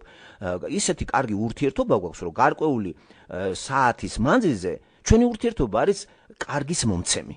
ეხლა გადავიტანოთ ეს მაგალითი ხალხ. ღმერთთან იძახის ქართველი ერი, რომ აი 1600 წელი მე-4 საუკუნე ჩვენ ვართ ქრისტიანები. საქართველოში სწორედ აი მიზეზი ეგ იყო, ესე იგი რა გახდა? ყველა გვიტევდა. ბიზანტიას გაუწიეთ ხელი, მაინც დაპყრობა მოინდომა ჩვენი მეგობრობა. აქეთ-იქიდან მუსულმანოსთან არაფერი არ გამოდიოდა, იმიტომ რომ ეს გადაგვარება და აწიოკება იყო სულ. რუსები გაგვიხარდა, არიქა მართლმადიდებლები არიან თან ბიზანტიური ვარიანტი ჩვენგანი როგორც ისინი გახდნენ თავკაცები და რუსებმაც რა ჩაიფიქრა იცი მოდი ეს რაკიღა მოვიდნენ ჩვენთან ამას მოდი ხო არ დაგვეპყრო ეს და დაიწყო რუსებმაც დაპყრობის თავისებური აი გავრცელება საქართველოს 100 წელი ეგ დაპყრობას ახორციელებდა და ვერ დაიპყრო ამასობაში მოგვისწრო მარქსიზმ ლენინიზმა და ბედად მარქსიზმ ლენინიზმა გვიშველა ეს ერთხელ ჩვენ გადაგვარჩინა ბიზანტიამ თუ ქრონოლოგიას მიყვებთ ესა პირველი ქრისტიანობის შემოსვლით როგორც ერი ასეთი შევკოციცდით შემდეგ ბიზანტიასთან ურთიერთობით ჩვენ ასე თუ ისე აღარ გვაწიოკებდა ვთქვათ მუსულმანური სამყარო და ამას ესეთი არ ქონდა რა მუდმივი აწიოკება თორე ისე პრობლემები ქონდა ჩვენ ესე ვთქვათ ზუსტად გაიგოთ ამ რუსეთთან ურთიერთობითაც კი თითქოს აი რო წდებოდით უკვე ჩვენ ბიზანტია რო დაიკეტა ღმერთმა გამოგვიჩინა რუსები და აქაც ჩვენ გადავრჩით ეხლა უყურე ღმერთმა არ მისცა უფლება არც ბიზანტიას არც თლიანად ჩვენ გავნადგურებულიყავით რამდენ ხანს გვეფერება და გველოლიავება ღმერთი საქართველოს ისტორიაში ხედავთ ესე იგი მე ვხედავთ საქართველოს ისტორიის სუბიექტს ღმერთს ცოცხალს და მწვენეა როდესაც ქართველი იძახის მე რელიგიურ და მართლმადიდებელი ვარ მართლმადიდებლობას კი არ გადაურჩენია საქართველოს ეს არის სისულელე პირიქით მართლმადიდებლობის გამო იყო აწიოკებები ესე იგი მართლმადიდებლობა არის რელიგია რომელიც ჩემულობს თითქოს და კავშირს ღმერთთან და არ შეიტანა მასებში ღმერთის სახე და ხატი თუმცა მუდმივი დღესასწაულები აქვს შობის აღდგომის და რაღაც 1000 სისულელეები ამის გამო მრისხანებს რა ღმერთი არ უშვებს მთლიან ერის გაწყვეტას და შეჭირვებებს მუდმივად გვიგზავნიდა მთელი საქართველოს ისტორია ღმერთის მიერ გამოგზავნილი შეჭირვებებია მაგრამ არაგანა ვინც გაბედავდა მეც ღმერთი იმას ტყავსაძვრობდა გაბედა თურქებმა მეტი რუსები დაახმარა გაბედა მეფის რუსეთმა მეტი რომ დაპყრობა დაიწყეს შენ კაცო ეს ამის უფლებას არ მოგცემს ღმერთი და უცებ რუსებში ჩააგდო ისეთი რამ რაც იყო უფრო ამაღალი ვიდრე ფეოდალური რაღაცა რუსეთი ეს იყო უცებ ახალი თეორია მარქსისტული თეორია ესე იგი ათეიზმიც ღმერთმა როგორ გამოიყენა იმიტომ რომ ათეიზმიც მისივე სახელს არ უკავშირდება ღმერთის უარყოფა შენ კი უარყოფ მე შვილო მაგრამ მამა მაინც არ უარყოფ შვილს და დახმარებების უგზავნის ისე რომ ბეყე შვილმა არ იცის თუმცა მამის უარყოფელი არის რაღაც ამდაგვარი სურათები იყო როდესაც ღმერთი ჩვენ ველოლიავება და ასე ელოლიავება ყველას მოყოლებული აი სულ მაგრამ ლოლიავს აქვს დასასრული და ახლაც ჩვენ უნდა ვიცოდეთ ეს რა მდგომარეობაში ვიმყოფებით და გავთვალოთ აი ეხლა რა მოელოდება საქართველოს ამოიწურა ყველაფერი თუ არ ამოიწურა და ამის ისტორიის კონტექსტში ჩვენ კარგად ვკითხულობთ დღევანდელ იმას და მაქვს ასეთი დასკვნა ჩვენ ვართ კატასტროფის წინაშე და არა მარტო ჩვენ ესე კატასტროფას გულისხმობ რომ მთელი მსოფლიოს ეხლა ემუქრება ახალი პიროვნება შემოვიდეს ისეთი რომ ცრუ რელიგია მსოფლიოს მოახვიოს თავზე და ანტიქრისტე გაბატონდეს ეს ახლა დღის წესრიგში ნამდვილად დგას და აი ამ პერიოდში თუ ვერ მოასწრო ადამიანმა მიიღოს ღმერთი ქრისტე ახლა ხო იცით რომ ამას ქრისტიანები ის მამა ქრისტიანი და ის ამ ხალხს გაიხმობს და წაიყვანს და აქ დარჩებიან წარმართები და იუდაველები მათ ამოცანა აქვს და იმიტომ ეს ბოლო პერიოდი ყველა ადამიანმა ეხლა არის ევანგელიზაციის პერიოდი მე-17 საუკუნე მე-18 არ იყო ევანგელიზაციის პერიოდი ეხლა არის ევანგელიზაციის პერიოდი ამას უწყობს ხელს ტექნიკა და ასეთ პერიოდში ყრუ ქართველი რო ამას არიღებს და ისევ აი რაღაც სისულელეში არის თვითონ ითოფავს თავს და აბრალებს სხვას ესე იგი ვაბრალებთ თურქს ვაბრალებთ რუსს თქვენ ხომ იცით რომ ვერავის ვერ დავაბრალებთ რომ ღმერთის ნებით ხდებოდა თურქის შემოსევა ჩვენთან მაგრამ როცა თურქი ზედმეც გადააჭარბებდა და დაივიწყებდა იმას რო ეგონა რომ იცი რა არის ჩემი ძალებით მოვედი იმავე წუთში გააჩერებდა და გააჩერა კიდევაც და ისეთი ქოქოლა და აყარა ღმერთმა რუსის მეშვეობით რომ სტამბულიც კინაღამ დაამხო თავზე ხომ იცით რომ სტამბულამდე ჩავიდა რუსეთი რუსეთ-თურქეთის ომი დამთავრდა რუსების ბრწყინვალე გამარჯვებით საერთოდ ჩაერია ინგლისი და რაღაცა და სწორი იყო ღმერთი როგორ მუშაობს მე მინდა უყუროთ ღმერთი როგორ მუშაობს სოფლიოში და როგორ მისცემდა რუსებს იმის უფლებას რომ გასულიყო ევროპის დონემდე და ინგლისელები აამუშავა და ასე რუსებმა ისე უკან დაიხიეს მაგრამ თურქების მიერ მიტაცებული საქართველოს ტერიტორია ბევრი ვერ დავიბრუნეთ მაგრამ რაღაცა მაინც ეს აჭარა მაინც შემოვიბრუნეთ მაგრამ გაუბედურებული და გამუსულმანებული ქართველები ეს გავს იმას შვილი 20 წლის გაუშვათ სადღაც და სულად ენადაკარგული გაუბედურებული და კრიშნაისტი მოგივიდეთ სახში არ გინდათ იმის გადაკეთება ეხლა ეს არის საშინელება აჭარა ზუსტად ასეთ მდგომარეობაში შემოვიდა საბჭოურ სისტემაში ისეც 1918, 19, 20, 21 წლები რუსეთს არაცალია ჩვენთვის, საქართველოს ზეიმობს დამოუკიდებლობას, გონია რომ რუსებმა მიატოვა და თურქსაც ეს უნდა. თუ ქართველებს მიატოვებს ვინმე, თურქი გვიპყრობს ჩვენ. რაც დღესაც ხდება. ამიტომ 21 წელი რუსებმა ისევ მარქსიზმის თანახმად ისევ დაიწყეს სულა, შეგვიყვანეს ამ სივრცეში და აჭარაც ამ სივრცეში რო დატოვეს, თურქებთან ურთიერთობა, თურქებმა მათ ესეთი იყო ხო ქვეყანა რეგიონი, რუსები პოლიტიკა ამაიც, ეს ყარსის ხელშეკრულება დაიდო. ამის თანახმად თუ რუსები დაანებებენ მაგ ტერიტორიას თავს, აჭარა გადადის თურქების ხელში. ეხლა არის თუ არა ის პერიოდი, რომ რუსებმა ატაშვილი მოგცა, რუსებს შემოუშვებს და მე ეს დადებით მომენტად მიმაჩნია თუ დამიჯერებთ. იმიტომ რომ მე ქრისტიანულად უყურებ ყველაფერს. ღმერთის წინასწარ ხედვით უყურებ სამყაროს და არ დაუშვებს აი იმას, რომ თურქებმა ისევ წაიღონ ეგ ტერიტორია. ეს კარგი ვარიანტი. და რუსები ძალით შემოვიდნენ. აღარავის აღარ დაეკითხონ ერთი მოტივით, რომ გაამაგროს საზღვრები და გადაუჭრას გზა ნატოს გაფართოებას, იმიტომ რომ რუსებსაც იციან, რომ ნატოს გაფართოება მათი, ესე იგი, დაახლოება მათთან და რუსებისთან შეტევა. ეს ახლა მე ვატყობ და რუსი თლად გამოჩნდება რუსეთი? ხო და ყველას ერთი ავიწყდება, რომ ვინ აკეთებს ამას, ხან ერთ მტერს გამოგვიგზა. რუსმაც ისევე უნდა იაზრონ, როგორც ქართველმა. რუსაც არ აქვს სწორი ურთიერთობა ღმერთთან. და ძალიან ბევრს უკვე ღმერთთან ურთიერთობა აღარ აქვს.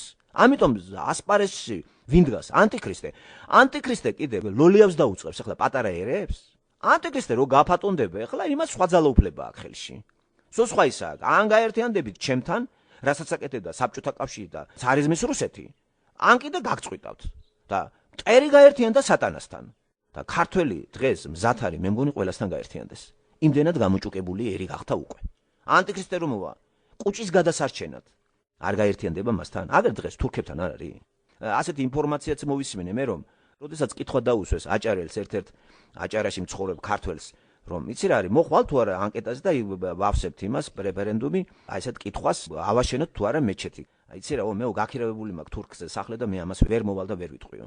ნახეთ როგორ დაეცვა ქართველი ერი. ეს ახლა არ არის საქონელი. აი კუჭის გულისთვის ნახე რა სიძახის და ახლა ეს უნდა გამავრცოთ. ესე იგი მარტივი მიზეთ ვინაიდან თურქზე მიათხოვა ისა და არენდატორი და ფულს იღებს იქიდან, მე ვერ ვაწყენებ ამასო რა.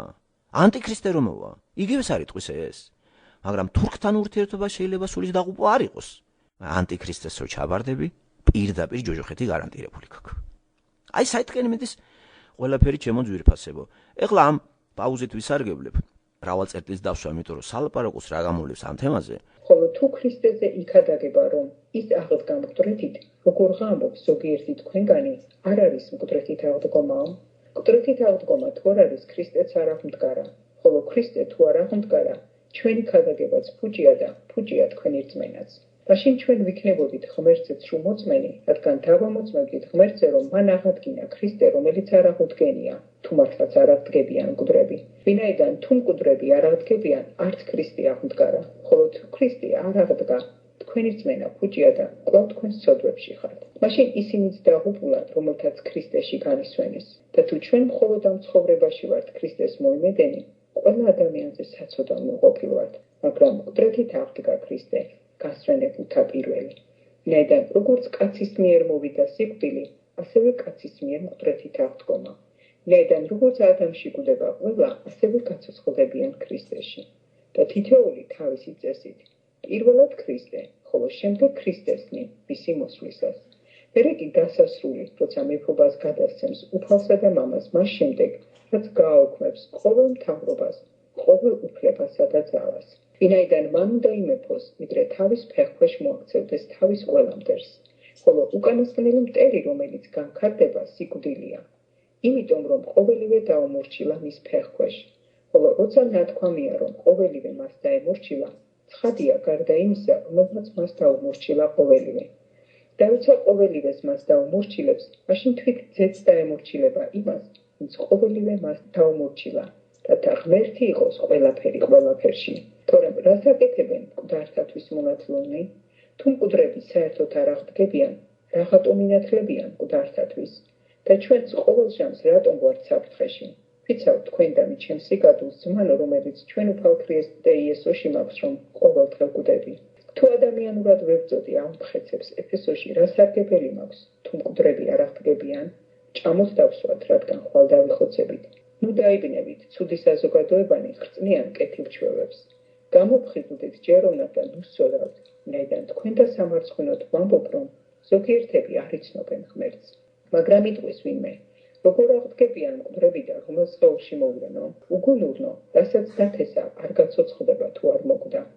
და როცა თესავ, იმ სხეულს კი არ თესავ, რომელიც იქნება, არამედ შიშველ მარცვალს ყოფლისას ამბობელი მესხვას, ხოლო ღმერთი აძლევს მას სხეულს, როგორც ნებავს, თითოეულ თესლს თავის სხეულს. ყოველი ხორცი ერთი ხორცი როდი არამედ ადამიანის ხორცი სხვანაირია, ცხოველის ხორცი სხვანაირი, ფრინველის ხორცი სხვანაირი, თევზისა სხვანაირი. არის ციური სხეულები და არის მიწიერი სხეულები, მაგრამ ციური დიდება სხვა და მიწიერისა სხვა. სხვანაირია მზის დიდება, სხვანაირია მთვარის დიდება და სხვანაირია ვარსკვლავთა დიდება, რადგან ვარსკვლავიც განირჩევა ვარსკვლავისაგან დიდებით. ასევე მკვდრეთით აღდგომაც ითესება ხრწნილებით და აღდგება უხრწნილობით. ითესება დამცირებით და აღდგება დიდებით. ითესება უძლურებაში და აღდგება ძლიერებით. ითესება მშვენიერი სხეული და აღდგება სულიერი სხეული. არის მშვენიერი სხეული და არის სულიერი სხეული. ასეთ წერია. პირველი კაცი ადამი გახდა ცოცხალ მშვიდად, ხოლო უკანასკნელი ადამი მაცოცხლებელ სულად. მაგრამ პირველად სულიერი კი არ არის, არამედ მშვენიერი და შემდეგ სულიერი. პირველი კაცი მიწისგანაა მიწიერი, ხოლო მეორე კაცი ცისაგან. და როგორც მიწიერი, ისევე მიწიერნი, და როგორც ზეციერი, ისევე ზეციერი. და როგორც ვატარებდით მიწიერის ხატებას, ასევე ვატარებთ ზეციერის ხატებას. ამას კი გეტყვით ძმანო, რომ ხორცსა და სისხლს არ წაუს ღვთის სასუფლების დამკვიდრება და ხრწნაც ვერ დაემკვიდრებს უხრწნელობას. აიმე საიდუმლოს გეუბნებით, ყველანი არ განვისვენებთ, მაგრამ ყველანი შევიცვლებით ერთ წამში. თვალის დახამხამებაზე, უკანასკნელ საყურზე. ნედან დასძახებს საყურიდან მკვდრები აღდგებიან უხრწნელად, ხოლო ჩვენ შევიცვლებით. ვინაიდან ეს ხრწნადი უხრწნელობით უნდა შეიმოსოს და ეს მოკვდავი უკვდავებით უნდა შეიმოსოს. ხოლო როცა ეს ხრწნადი უხრწნელობით შეიმოსება და ეს მოკვდავი უკვდავებით, მაშინ ახდება დაწერილი სიტყვა სიკვდილის თაინთქა ძლევით. სად არის სიკვდილო შენი ნესტარი? სად არის ჯოჯოხეთო შენი ძლევა? სიკვდილის ნესტარია ცოდვა, ხოლო ცოდვის ძალა რჯულია. მაგრამ მადლობა ღმერთს, რომელიც გვაძლევს ძლევას ჩვენი უფლის იესო ქრისტეს მიერ. ამიტომ ჩემო საყვარელო ძმანო, იყავით მტკიცენი და შეურყეველი. მუდამ იუხვეთ უფლის საქმეში, რადგან იცით, რომ ფუჭი არაა თქვენი შრომა უფლის წინაშე. იცნობთ თუ არა ამ ტექსტს, ესე იგი თავი მე-15 კორინთელთა პირველი წერილი პავლეს მიერ. აი ეს წერილი, აი ეს რაც ახლა თქვენ წავიკითხეთ, ეს არის მე-15 თავი, რომელიც თითქმის პირველი მუხლიდან 50-ს გადაცილებული, ამხრივ დიდი თავის არის ესა. მეტად საინტერესო აი მანიფესტი არის აღდგომისა. აქ არის ესე იგი პავლე სანამ ამ იმას აღწელებს, თქვენ იცით რომ ეს არის ბირთვი, ხომ? მოდა ძირითადი რაც არის. ქრისტეს მოწაფეთ ეს არ იყო თავდაპირველად პავლე თვითონ. ეს საერთოდ იყო ქრისტეს მოძულე და ქრისტიანების დამსჯელი პიროვნება. სჯიდა ეს ქრისტიანებს. აი ესეთი კაცი, განსხეულებული ქრისტე მას ალბათ შორიდან ნანახი ყავდა, მაგრამ განდიდებული, რადგან მაგაზია ლაპარაკი, განდიდებული სხეულით აღმდგარი იესო ქრისტე ამას დამასკოს გზაზე შეხვდა. და უშუალოდ მასთან ხორცისგან კი არ მისწავლია მე პავლე იძახის. ადამიანებისგან კი არ უსწავლია, აკადემიები კი არ დაუმთავრებია. უშუალოდ იესო ქრისტესგან მიიღო მან ეს, რასაც იძახის. ეხლა რა განაპირობა ამის დაწერა და კორინთო რა ქალაქია მეკითხარით და რატომ არის ეს მიმართული ეკლესიაში მიმართ და არა მთელი მოსახლეობის მიმართ. ეს არის ქრისტიანი მოწმუნეების მიმართ, რომლებმაც ქრისტე მიიღეს და ეკლესიაში გაერთიანდნენ. ეკლესია თავად იცით იესო ქრისტეს სხეული და მისი ნაწილები არის მოწმუნეები, ეკლესიის თავი იესო ქრისტეა, იცით ეგა და სხეულიც ეგ არის. რამ განაპირობა აღდგომაზე ასეთი აქცენტის დასმა? ისე მოვლენებს დავასწრებ და გეტყვით რომ ევანგელია ამას გულისხმობს, რომ იცოდეთ. ევანგელია არის არა მაგალითად ჯვარზე გაკვრა, არა მაგალითად ის თავისთავად გულისხმობს, მაგრამ ახალი ამბავი ეგ არ არის. ჯვარზე გაკვრა, გაშოლტვა, რაღაცა ქრისტეს დაბადება. ევანგელია სწორედ არის მანამდე რომ ადამიანს რო აწუხებდა ის ახალი ამბავი და ახალი ცნობა, რაც უკავშირდება აღდგომას. მანამდე არავინ არ აღმდგარა. ადამიანები იხოცებოდნენ და სხვათა შორის ძველ აღთქმაში მშვენიერი სხეული ქონდა ადამიანს, მშვენიერი და ის ჩვენ არცად არ წერია, მაგრამ უნდა ვივარაუდოთ ის, რომ ცოდვა დაცემის შედეგად კი არ დაიწყო მისი მშვენიერი სხეულის ჩამოცილება სულიდან, იმიტომ რომ მას ჰქონდა სამშვენიველიც და სულიც. ცოდვა დაცემის შედეგად სული დაშორდა ღმერთს მოკვდა, მან განიცადა მკვდომა, ესე იგი დაშორდა ღმერთს, დარჩა იგი სამშვენიერი და მშვენიერი სხეული. ბუნებრივია, სხეულიც ისეთი უნდა ქონდეს, როგორც არის შვინვა, ხო? დუშა. სამშვენიერი გაქვს და სხეულიც მშვენიერი არის. აი მანდ რო წერია, ხო? ასე რომ მას რომ ეცოცხლა, აუცილებლად იგი აი სხეულს გაცვლიდა განდიდებულ სხეულზე. იმიტომ რომ სულს ჭირდება სულიერი სხეული. აღდგომა სწორედ სასიხარულო მომენტი და ცნობა მაგიტომ არის. ეხლა ამას ეგ რატომ უგზავნის კორინთოში? რა აზროვნება კორინთოში გაბატონებული? კორინთოში ეკლესიაში შეიპარა ხალხი, შეიპარა შეიძლება ის სიტყვა არ იყოს, მაგალითად შევიდნენ ისეთი მსოფლმხედველობის ხალხი მიიღეს ქრისტე, რომლებსაც ეს აღდგომა იცი არ ჯერათ, აღდგომა სხეულებრივ აღდგომაზეა ლაპარაკი. იმიტომ რომ იმჟამინდელ ანტიკურ სამყაროში და კორინთოში გაბატონებული არის სამი მსოფლმხედველობა, ძირითადი ფილოსოფიური, უტევს ეს სამი სკოლა და ბუნებრივია ხალხი განსწავლებული ამ იმიდან, მე ქრისტეც რომ მიიღეს, მოქმედებს ძველი ისინი შეხედულებები ამ საკითხზე და პავლეს სწორედ იმიტომ დაჭირდა ამის ახსნა.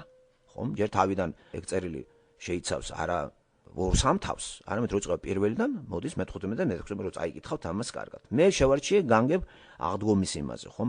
მერვე თავიდან მოგითხარით არის თავისუფლებაზე ლაპარაკი მეათეს ჩათვლით, პრაქტიკული იმებსაც აძლევს და უკვე აღდგომას რო შეეხო, ისმის კითხვა, რატო დაჭირდა პავლეს ქრისტიანისთვის ამის გახსენება?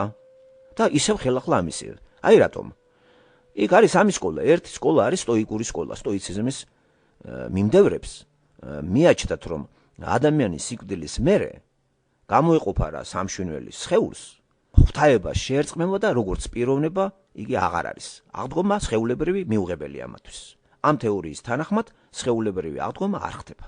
მეორე სკოლა ეპიკურეიზმი მატერიალიზმზე არის დაფუძნებული, მატერიალისტური შეხედულება იყო, ის ძახდა, რომ სხეულთან ერთად სამშვენიელთან ერთად სხეულიც კვდება და ადამიანი ქრება. ეს მოხდა მატერიალიზმიდან ვიცით ესეც, ხომ? მესამე ნეოპლატონიზმი. პლატონიზმის თანახმად სხეულებრივი აღდგომას ესეც გამორიცხავს, მაგრამ სულის სამშვენიელი უკვდავია და ექვემდებარება გარდასახვას. ეს ინდური იმიდან არის ეთყობა აღებული. ესე იგი, სამივე მსოფლმხედველობა სხეულებრივ აღდგომას გამორიცხავს. მარტო ეს ახალი ამბავი ნახეთ არის ქრისტიანობიდან, ესე იგი ქრისტეს დამსახურებაა ეს. ეხლა თუ ქრისტე არ აღმსდგარა, პავლე იძახის, მაშინ ჩვენ ყველაზე საცუდავი ხალხი ვართ. ესე იგი, ფაქტი იყო თუ არა ქრისტეს აღდგომა? პირველად ჩამოყალიბებულად ამტკიცებს ფაქტსაც პავლე, რომ ფაქტობრივი მასალა გააჩნია, რომ თქვას, რომ ქრისტე აღსდგა. ის ერთ კაცს კი არ უნახია. პირველ რიგში ჯერ იხსენიებს კეფა, რომელიც არის პეტრე. აღმსდგარი სხეულებრივად, ლაპარაკი არის სხეულებრივ აღმსდგარი ქრისტე, პირველად ნახა პეტრემ. მერე დანარჩენ მოციქულებს. 500 კაცს ერთდროულად, მიაქციეთ ყურადღება, 500-მა კაცმა ერთდროულად გახსოვთ ბიბლიაში, მათესთან არის, რომ გალილეის სადღაც იმაზე თქვენ მიხილავთ და მნახავთ. ალბათ ეგ ადგილი იყო, მე ისე ჩემი დამატებებით ვიძახი ამას, ხომ? 500-მა კაცმა ერთდროულად აღმსდგარი სხეულები კანდიდებული ესო იხილეს. სულ ბოლოს იძახის პავლე, გამომეცხადა მეო და მანაც ნახა ეს. ამის მერე მოდი და დარჩი ისევ ისეთი ხეპრე, ხომ? ესე იგი, ფაქტობრივად ქრისტეს აღდგომა უკავშირდება არა ფანტაზიას, არამედ ისტორიულად დადასტურებული ფაქტია, რომ მოწაფეებს ეგონათ და საერთოდ აღდგომის თემა, რომელიც პავლეს მიერ არის უკვე ხელახლა ახსენებს იმ ხალხს, სადაც იმ სკოლის გავლენის ქვეშ იმყოფებიან ის სამი სკოლა რო ვთქვი და მოუწოდებს მაგათ, კიდე შეახსენებს ამას. ეს არის სწორედ ევანგელია. ახალი ამბავი ეგ არის სასიხარულო ცნობა, რომ სიკვდილი დამარცხებულია. ვინმე სიამოვნებს სიკვდილი? სასიხარულო ცნობა ახლა ჯვრის ჩამოკიდება არ არის. სასიხარულო ცნობა მანამდე არ ნახული, მანამდე გაუგონარი და პავლე იძახის, რომ როგორც პირველი სიცოცხლე მშვენიერი ერთი კაციდან შემოვიდა ადამი იგულისხმება, ასევე ეს არის პირველი აღმსდგარი პიროვნება, იესო ქრისტე. როგორც ადამში ჩვენ ყველა კვდებით, იესოში ცოცხლდებით. მან ლაპარაკი ასეთ რამეზე, საიდუმლოებას გეუბნებით. საერთოდ საიდუმლოება მან მოიხსენება ისეთი სიტყვა არის, რაც ძველ აღთქმაში დაფარული იყო და გამომჟღავნდა ახალ აღთქმაში. ამ გაგებითაც არის მანდესა. ძველ აღთქმაში ჩაფარული. ფაქტურად ეს მიანიშნებს პავლე ძველ აღთქმაში მთელ რიგ რაღაცეებს, წერილებშიო. უკვე მიაქციეთ ყურადღება რა თქვა? მოკვდა, როგორც წერილი გვამცნობს, აღზრდა, როგორც წერილი გვამცნობს. რომელი წერილზეა ლაპარაკი? ძველი აღთქმა. იქ უცნაურია, რომ იუდეველებმა ეს ვერ გაიგეს. ვერ ახსნეს ეგა, ხომ? და აი ამ სასიხარულო ამბავს, რომ გაიგებს ისეთი თეორიის სკოლის წარმომადგენელი. ან რა შვების მომტანი არის ის, რომ მაგალითად მე სიკვდილის მერე სამშვენელი არის უკვდავი, შეერწყება ღვთაებას და ჩემი პიროვნება ჩაინთქმება ღვთაებაში და პიროვნება როგორც ასეთი ჩემი შეწყდება. აღდგომა გამორიცხულია.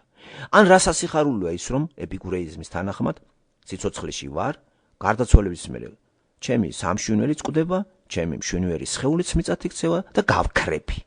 აღდგომა აღარ არის. ასევე პლატონიკური იმის თანახმად სულის უკვდავება არაფერს არ მაძლევს მე თუ ეს სული ახლა გადაბარგდა სხვა ფორმაში.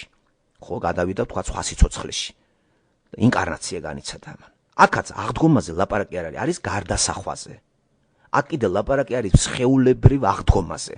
და 44 თავი, 44 მუხლი მაგ თავისა, სწორედ დააკვირდით როგორ იკითხება. ესე იგი, ითესება მშვენიერი სხეული.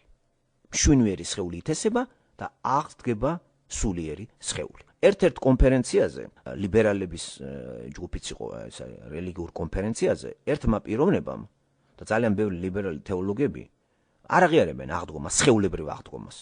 ერთ-ერთი ამტკიცებს თეოლოგი იმას, რომ აი ეს მე-44 მუხლი, აი იცი რა არის, სულიერი აღდგება, სულიერი სხეული. სულით აღდგომას აღიარებდა იქ. აუ გაუხარდათ სულ ყველას გაერთიანდნენ და თითქოს ამან დაამტკიცა ეს და უკვე გამზადებულია ის, რომ ეს დაიბეჭდოს. იქ იმყოფებოდა ერთი პიროვნება, რომელმაც სიტყვა ითხოვა. ერთი კითხვა მაქვს ამ მომხსენებელთანო და გადახედა სულ ყველამ და თქვეს, აი ეს კაცი ეს ბერძნული ენის ძალიან ძლიერი სპეციალისტი იყო, ეს თეოლოგი და ესეთი კითხვა დასვა. რა არის ძირითადი გრამატიკაშიო? არსებითი სახელი თუ ზეცართავიო? არსებითიო. ხო და მან დრო წერიაო, მიაქცია ყურადღება 44 მუხლში. ითესება მშვენიერი სხეული, სხეული მშვენიერი, სხეული სულიერი. და განაიარაღა პიროვნება და ყველა მფარხმალი დაყარა. არსებითი სახელი და არა ზეცართავი. ამაც აიკითხა უკუღმა. შენ რო არსებითი სახელს დატვირთავ, ესე იგი ზეცარსახეს მიანიჭებ არსებითი სახელი, ეს რა თქმა უნდა იქ ხალხმა ეს ბერძნული ენის მცოდნემ და უპირისპირდა იმით, რომ გრამატიკაში რომელია წამყვანი ძირითადი აზრებში, ესე იგი, როცა ვკითხულობ ტექსტს, არსებითი სახელი თუ ზეცართავი. და მართლაც მან ესე არ წერია, რომ წავიკითხოთ. ითესება მშვენიერი სხეული. აღდგება სულიერი სხეული. სხეული არის არსებითი სახელი. და აღდგომა ფაქტი, როგორც ასეთი დადასტურდა. აღარ დაიბეჭდა ისა, გახარებულები რომ შეეკრენ იმას, იმიტომ რომ ეს იმდენად გონივრულია, რომ ხეპრე თუ დაიწყებს კამათს. პავლე სწორედ ალბათ იმ ხეპრეებს უგზავნის ამ გზავნილს, რომელთა თავში არის სწორედ ეს გაბატონებული ეს ეპიკურეიზმი, ამის თანახმად მე ისინიც აღიარებენ ვთქვათ პლატონიკოსების სულის უკვდავებას, სტოიციზმი აღიარებს სულის უკვდავებას. აღდგომა როგორ კაცო, აღდგომა ეს რაღაცა უცნაური ამბავია და იმდენად რაღაცა ახალი, რომ ეს ვერ იღებს ადამიანის გონება და უმალ რა თქმა უნდა 2 სკოლა 3-დან აღიარებს სულის უკვდავებას, გადაბარგებას და რაღაცა ერთ-ერთი სკოლა, საერთოდ მატერიალისტური ეპიკურეიზმი გაქრობას. და აი იმაში რომ ეს გაისმის, ეს ხო ახალი სახარება არის, ეს აი არის ევანგელია. ევანგელია არის აღდგომა, ჩამოაშორეთ ეგ ამაგას და ახარება იქცევა ბიბლია რელიგიად. როცა ქართველებზე ვლაპარაკობდით ეხან, აი აღდგომას ეხლა იგივე ხუთმაის ჯერით დააკვირდით, დასავლური ევროპა აღნიშნავს კვირას, ამ კვირას. რა გახდა ეს საქართველო ევროპული იმით რომ მიდის სტანდარტები თვითონ ყველაფერში და თუ ყველაფერში ევროპა არის სწორედ და მიილტვი, რატომ მიილტვი ამ ევროპას? აი ამ საკითხში რატომ გონია რომ შენ ახარ სწორი და ევროპელები არიან ჩამორჩენილები? ეს ისე არც მნიშვნელობა არც აქვს რომელი დღე ქრისტე აღსდგა და მაგას დღე არ ჭირდება, ეს სიმბოლური არის საერთოდ ერთი დღე გამოყოფილი, თორე ისე აღსგარი ქრისტე აღსგარი ცოცხლობს ის, არა ცოცხალი არსება არის. ამ ამბავს რო გაიგებს პიროვნება, ეხლა დებილი უნდა იყოს, ის კარგად ამაზე არ იფიქრო და არ დაიწყოს რაღაცა ცვლილებები. ეს სასიხარულო ამბავი არის. ამაზე კაი სასიხარულო ამბავი მე ბიბლიაში არ წამიკითხია, იმიტომ რომ მე ეხლა ვექვემდებარებით ჩვენ სიკვდილი არის დაშლა. დაიშლება ჩვენი ისენი ხო, გამოდის ნაწილები, სამშვენელის შესადარია. სხეული გვაქვს, მშვენიერი სხეული, მიწა ხარ და მიწათ უნდა იქცეს და დაიშლება ეს ყველაფერი. გამოეყოფა ეს. უკვდავი ნაწილი ჩვენი არის სამშვენიერი, დუშა. სული კიდე თუ ქრისტეს მიიღებ უკვე კავშირი ჩართული არის, აღორძინებული არის ღმერთთან. რა არის ქრისტიანობა კიდე ერთხელ ვიმეორებ, ეს არის ცოდვის გამოსყიდვის შედეგად ჩვენი მკვდარი სულის გაცოცხლება. როცა არის მაღლიდან შობაზე ლაპარაკი, სწორედ ის ნაწილი რაც მოკვდა თქვენში, ის ცოცხლდება. და ამ ნაწილის მეშვეობით მამა ღმერთთან ურთიერთობა გვაქვს, იმიტომ რომ მამამ ძე გამოაგზავნა ჩვენთვის და ძეში ვინც მოკვდება, ის უნდა გაცოცხლდეს. და ამას ქვია დაბადება. და ეს აღინიშნება რიტუალით ნათლობა, რომელიც ბერძნულში ეს იკითხება როგორც გაიგივება. მანდრო ლაპარაკი არის ნათლობაზე, სიტყვა ბერძნულში არის გაიგივება.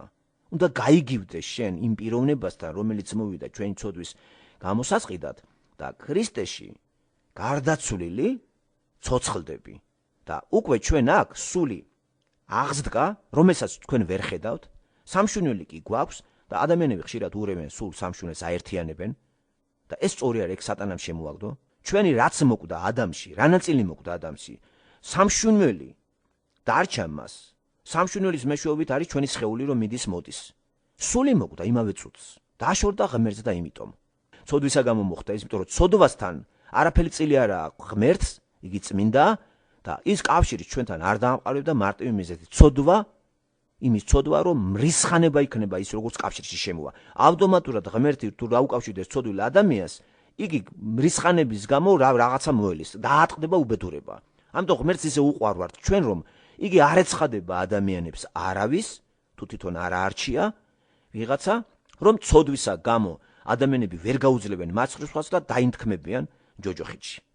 ამიტომ ნახეთ რა სიყვარული აქვს მას, რომ ელოდება რამდენი ხანი გამოაგზავნა ძე და ძეში უკვე ეს აქტი რო განხორციელდა, ძეს გაეკრა ჯვარზე ცოდვა, როგორც ასეთი ეს იდუმალება რაც იყო ადრე, რაც გამოცხადდა, ეს საიდუმლო იყო ძველ აღთქმაში და ვერ ამოიკითხა ხალხმა, ეს განცხადდა უკვე.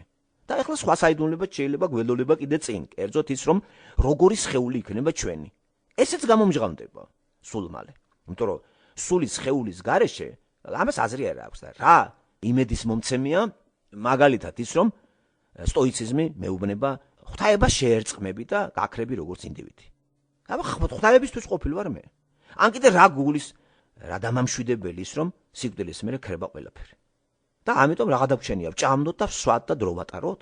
ან კიდე რა შვების მომცემია ინკარნაცია. ძროხაში მოვალ და სხვა რაღაცაში გადავბარგდები და აღდგომა სხეულებრივი არ იქნება. თელი სიამოვნება დღეს ახლა ჩვენ რომ შვინვერი ადამიანიც ვართ, სულიერი ვართ იმ შემთხვევაში თუ ქრისტე მიიღეთ და უკვე თქვენ აღიარებთ მამას და მამას აღიარებთ მადლობას, იმიტომ მეუბნებით რომ ცოდვა გამოისყიდა ძეში, აი რატომ არის რომ შუამავალი ძია ჩვენ და იესო ქრისტეს მეშვეობით ვლაპარაკებით მამას და აი რატომ ცდება იეღოველები ის არ აღიარებენ, ვერ გაუგიათ, აი ბიბლია ისევე ვერ გაიგეს მათ როგორც პირველ საუკუნეში. მიაქციეთ ყურადღება, ვერ ამოიკითხეს ძველ აღთქმაში ის და ძველ აღთქმაში სწორედ ჩაწერილი იყო ის რაც პავლე იძახის ქრისტეს თანამიმდევრული გარდაცვალება და აღდგომა. ეგ ძველ აღთქმაში დაფარული იყო და გამომჟღავნა და მიანიშნა პავლემ და ციტირებას ძველ აღთქმიდან იყენებს და პირველი ციტირებები ყველაზე ნაღდი ციტირება არის ამისი აბრაამისა და ისააკის ურთიერთობა.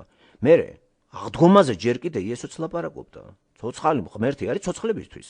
ასე რომ აბრაამის მოსე ესენი როგორ საწავიდნენ, სად გაქრენ? რა ეპიკურეის თანახმად რა შეერწყნენ მამა ღმერთს და პიროვნება დაკარგეს, მაშინ როგორ ანახა იესო მეგენი ფერიცვალების მთაზე. ან ეპიკურეის თანახმად გაქრენ ისინი, მაშინ რა აზრი აქვს ამის ქადაგებას? თუ ქრისტე არ აღმსდგარა, მართლაც პავლეს სწორს იძახის. ფუჭი რწმენა, მაშინ უძახის ის ხომ? ეს ფუჭი ამაურ რწმენა არის. თუ აღდგომას ამოვაცლით ბიბლიას, ეს რელიგია რა ჯანდაბათ მინდა. ამიტომ დავსვიკითხვა, თქვენ აღდგომის გჯერათ? აი თუ ეს ასაკითხი თქვენ არ გაარკვიეთ, რელიგიაში ყოფნას არაფერი ფასი არ აქვს შემოგარგება. ჩვენ რომ აღნიშნავს რომელიმე და მე ამას მოგზალებით უყურებ პირადად მე, ეს კიდე ერთხელ მაფიქრებს ამ საკითხზე და მადლობას უძღვნი ღმერთს რომ ცოდვისგან გამოსყიდული ვარ და ველოდები მე სხეულს, განდიდებულ სხეულს. მე ახლა არ ვთვლი ჩემ თავს მკვდრად, იმიტომ რომ სული გააცოცხლა. სული წმინდის მეშვეობით ქრისტე რო ვაღიარე გამომსყიდველად, ჩემი აღდგა კავშირი ღმერთთან და მე უკვე ვიზრდები ღმერთში. იყო ქრისტიანი სწორედ ეგ არის. მაგრამ მე მაქვს მშვენიერი სხეული. ამიტომ მე ვარ მშვენვა. ჩემი უკტავი ნაწილებით სწორედ არის სამშვენელი და სული ღმერთით უკავშირდები მე სულით და სამშვენელიც არის უკტავი, რო იცოდეთ. ამიტომ გაუცოცხლებელი ადამიანები თუ კავშირი ღმერთთან ჩვენ არა გვაქვს, აღდგებიან მშვენიერი ადამიანები და სხეული რო ექნებათ უკვე შესადარი, ის ჯოჯოხეთის კუთვნილება იქნება. თუ სულის არ მოხდა რესტავრაცია და ღმერთთან კავშირი თუ არ აღვადგინეთ. თუ ღმერთთან კავშირი არ აღვადგინეთ, ჩვენი აღდგომა, რა აღდგომა იქნება ისეთი გაუცოცხლებლად ღმერთთან ვიქნებით? არა, ამიტომ აი ამ წუთში, აქ ცოცხალ ადამიანს აქვს შანსი. გარდაცვლის არანაირი შანსი აღარ აქვს. და თუ აღდგომა არ არისო, მაშინ მკვდართან ეს ნათლობა რატო იმართებაო? აი მიმართავს იმეებს. მართლაც რა წინააღმდეგობა იყო, იცი? მართლაც ის ხალხი, რო გარდაიცვალა ქრისტიანები ვინც მიიღო. აი ხო გჯერა აღდგომის თუ არ გჯერა, მაშინ რა ნათლობას რა აზრი აქვს? იქ იყო ცრუ რაღაცეებიც, აი როგორც დღეს მართლმადიდებლები მკვდარს რო ნათლავენ. და თუ აღდგომის არ გჯერა, მკვდარს რაღაცე ნათლავ, დღევანდელი ტერმინით ვიტყვი. ასე ყველა ისა მოუჭრა პავლემ თავის ოპონენტებს. ეს ხომ ოპონენტებს პასუხობს ამით. ჩვენ პასუხში კითხვებიც უნდა გავიაზროთ, ისე კაი იქნებოდა კითხვები, მაგრამ მოიაზრება ამ პასუხებში კითხვებსაც მიხვდებით რა კითხვები დაისვა. თუ კარგად წაიკითხავ, თუ ოდნავ კაცის გავარჯიშებულია გონება და ახლა უნდა ქონდეს გავარჯიშებული, იმიტომ რომ 10 წელი რო სწავლობდა წიგთან ახლა თუ გონება არ გაგივარჯიშა და ისევ ისეთი ხისტი ხარ, ვერაფერს ვერ გაიგებს ესეთი ადამიანი. აი ელემენტარულ აპარაკსაც კი. და მანდ ისე ცხადად არის ყველაფერი, ამას არ ჭირდება ახლა ორიგინალში ყურყუმელაობა და არიქა ძველ ბერძნულში თუ არ წავიგეთ ხესა, ვერ გავიგებ. ჩემთვის ამ ქართულ ენაზეც ძირითადი ხარება გავიგე. აღდგომა არის. მე აღვსდგები, მე ეს მაწუხებდა რომ მე გარდაცვალების მერე მეუნება ერთი ფილოსოფოსები, შეერწყმები იმას, მოხვალ ხეთ, მოხვალ მწვიმათ, ვაჟაბშაველა, არ მინდა წვიმათ მოსვლა რა. მე არ მინდა მამლად მოვიდე, მე არ მინდა ნიანგად მოვიდე, ღორად მოვიდე. მე არ მინდა მოვიდე, მე მინდა აღვსდგე. აი აქ რაც ვიყავი, ის პიროვნება აღსდგეს უკეთეს ხარისხში. და უკეთესი ხარისხისათვის აქ არის მუშაობა და იესო ქრისტე, ქრისტიანობა სწორედ ეგ არის. ქრისტიანობა ეს არის ქრისტეში სიკვდილი და სიკვდილი გაცოცხლება სულისა და სხეული დალოდება განდიდებულისა. და პირველი ვინც ეს გააკეთა იყო იესო ქრისტე. ამიტომ არ გიგი პირველ შობილი. არავინ არ აღმსდგარა სხვა იესოს გარდა. და მე მჯერა ისევე როგორც ადამში დავიბადე ცოდვილი, ქრისტეში გარდაცვლილი, აღსდგები. და განდიდებული სხეული ერთი სიამოვნებაა ჩემოგარგებო. ესეთი სხეული ახლა როცა სულიერი სამყაროზეა ლაპარაკი და არის სამყარო ხო? ეს სხეული მე აღარ გამომადგება. შეიძლება ვერ დასვას ვინმე კითხავ. როგორ შეიძლება აი დაშლილე თქვათ აი მატერიალისტებს ეგეთი ისა აქვს შეხედულება რომ მოკვდა ადამიანი დააწვა და ფერფლი გადავყარე. როგორ შეიძლება ეს შეიკრიბოს ეს ხო? ნუ ახლა ატომების ის არის ჩემო მეგობრო ხო ადამიანი შედგება ხო წყალბადისაგან, ჟანგბადისაგან, ატომები მოგეხსენებათ, ატომი კიდე ეგონათ რომ ეს იყო ყველაზე უმცირესი ნაწილაკი. ამ დროს ეს იყოფა და არის არასწორია, მან მოხსენებულია ბერძნულშიც ატომი ნაწილი, მაგრამ არა უფრო სწორი იქნება ელემენტი, ენტელოხი, ელემენტი. იმიტომ რომ ატომიც უმცირესი ნაწილაკებისგან დაიშალა. ასე რომ ღმერთს არ შეუძლია აიღოს სხვა ატომური ესენი ნაწილი და შეგვაერთოს და ხელახლა შექმნას. როგორ თუ ის ადამი შექმნა, ამ ატომებისაგან გააერთიანა და აღადგინა, აი როგორ შეიძლება რომ მას ყოვლის შემძლე ღმერთს გაუჭირდეს ჩვენი აღდგომა. აი მე ამ რწმენით რომ ვარ უფრო მშვიდად ვარ ვიდრე სხვა ვიღაცა.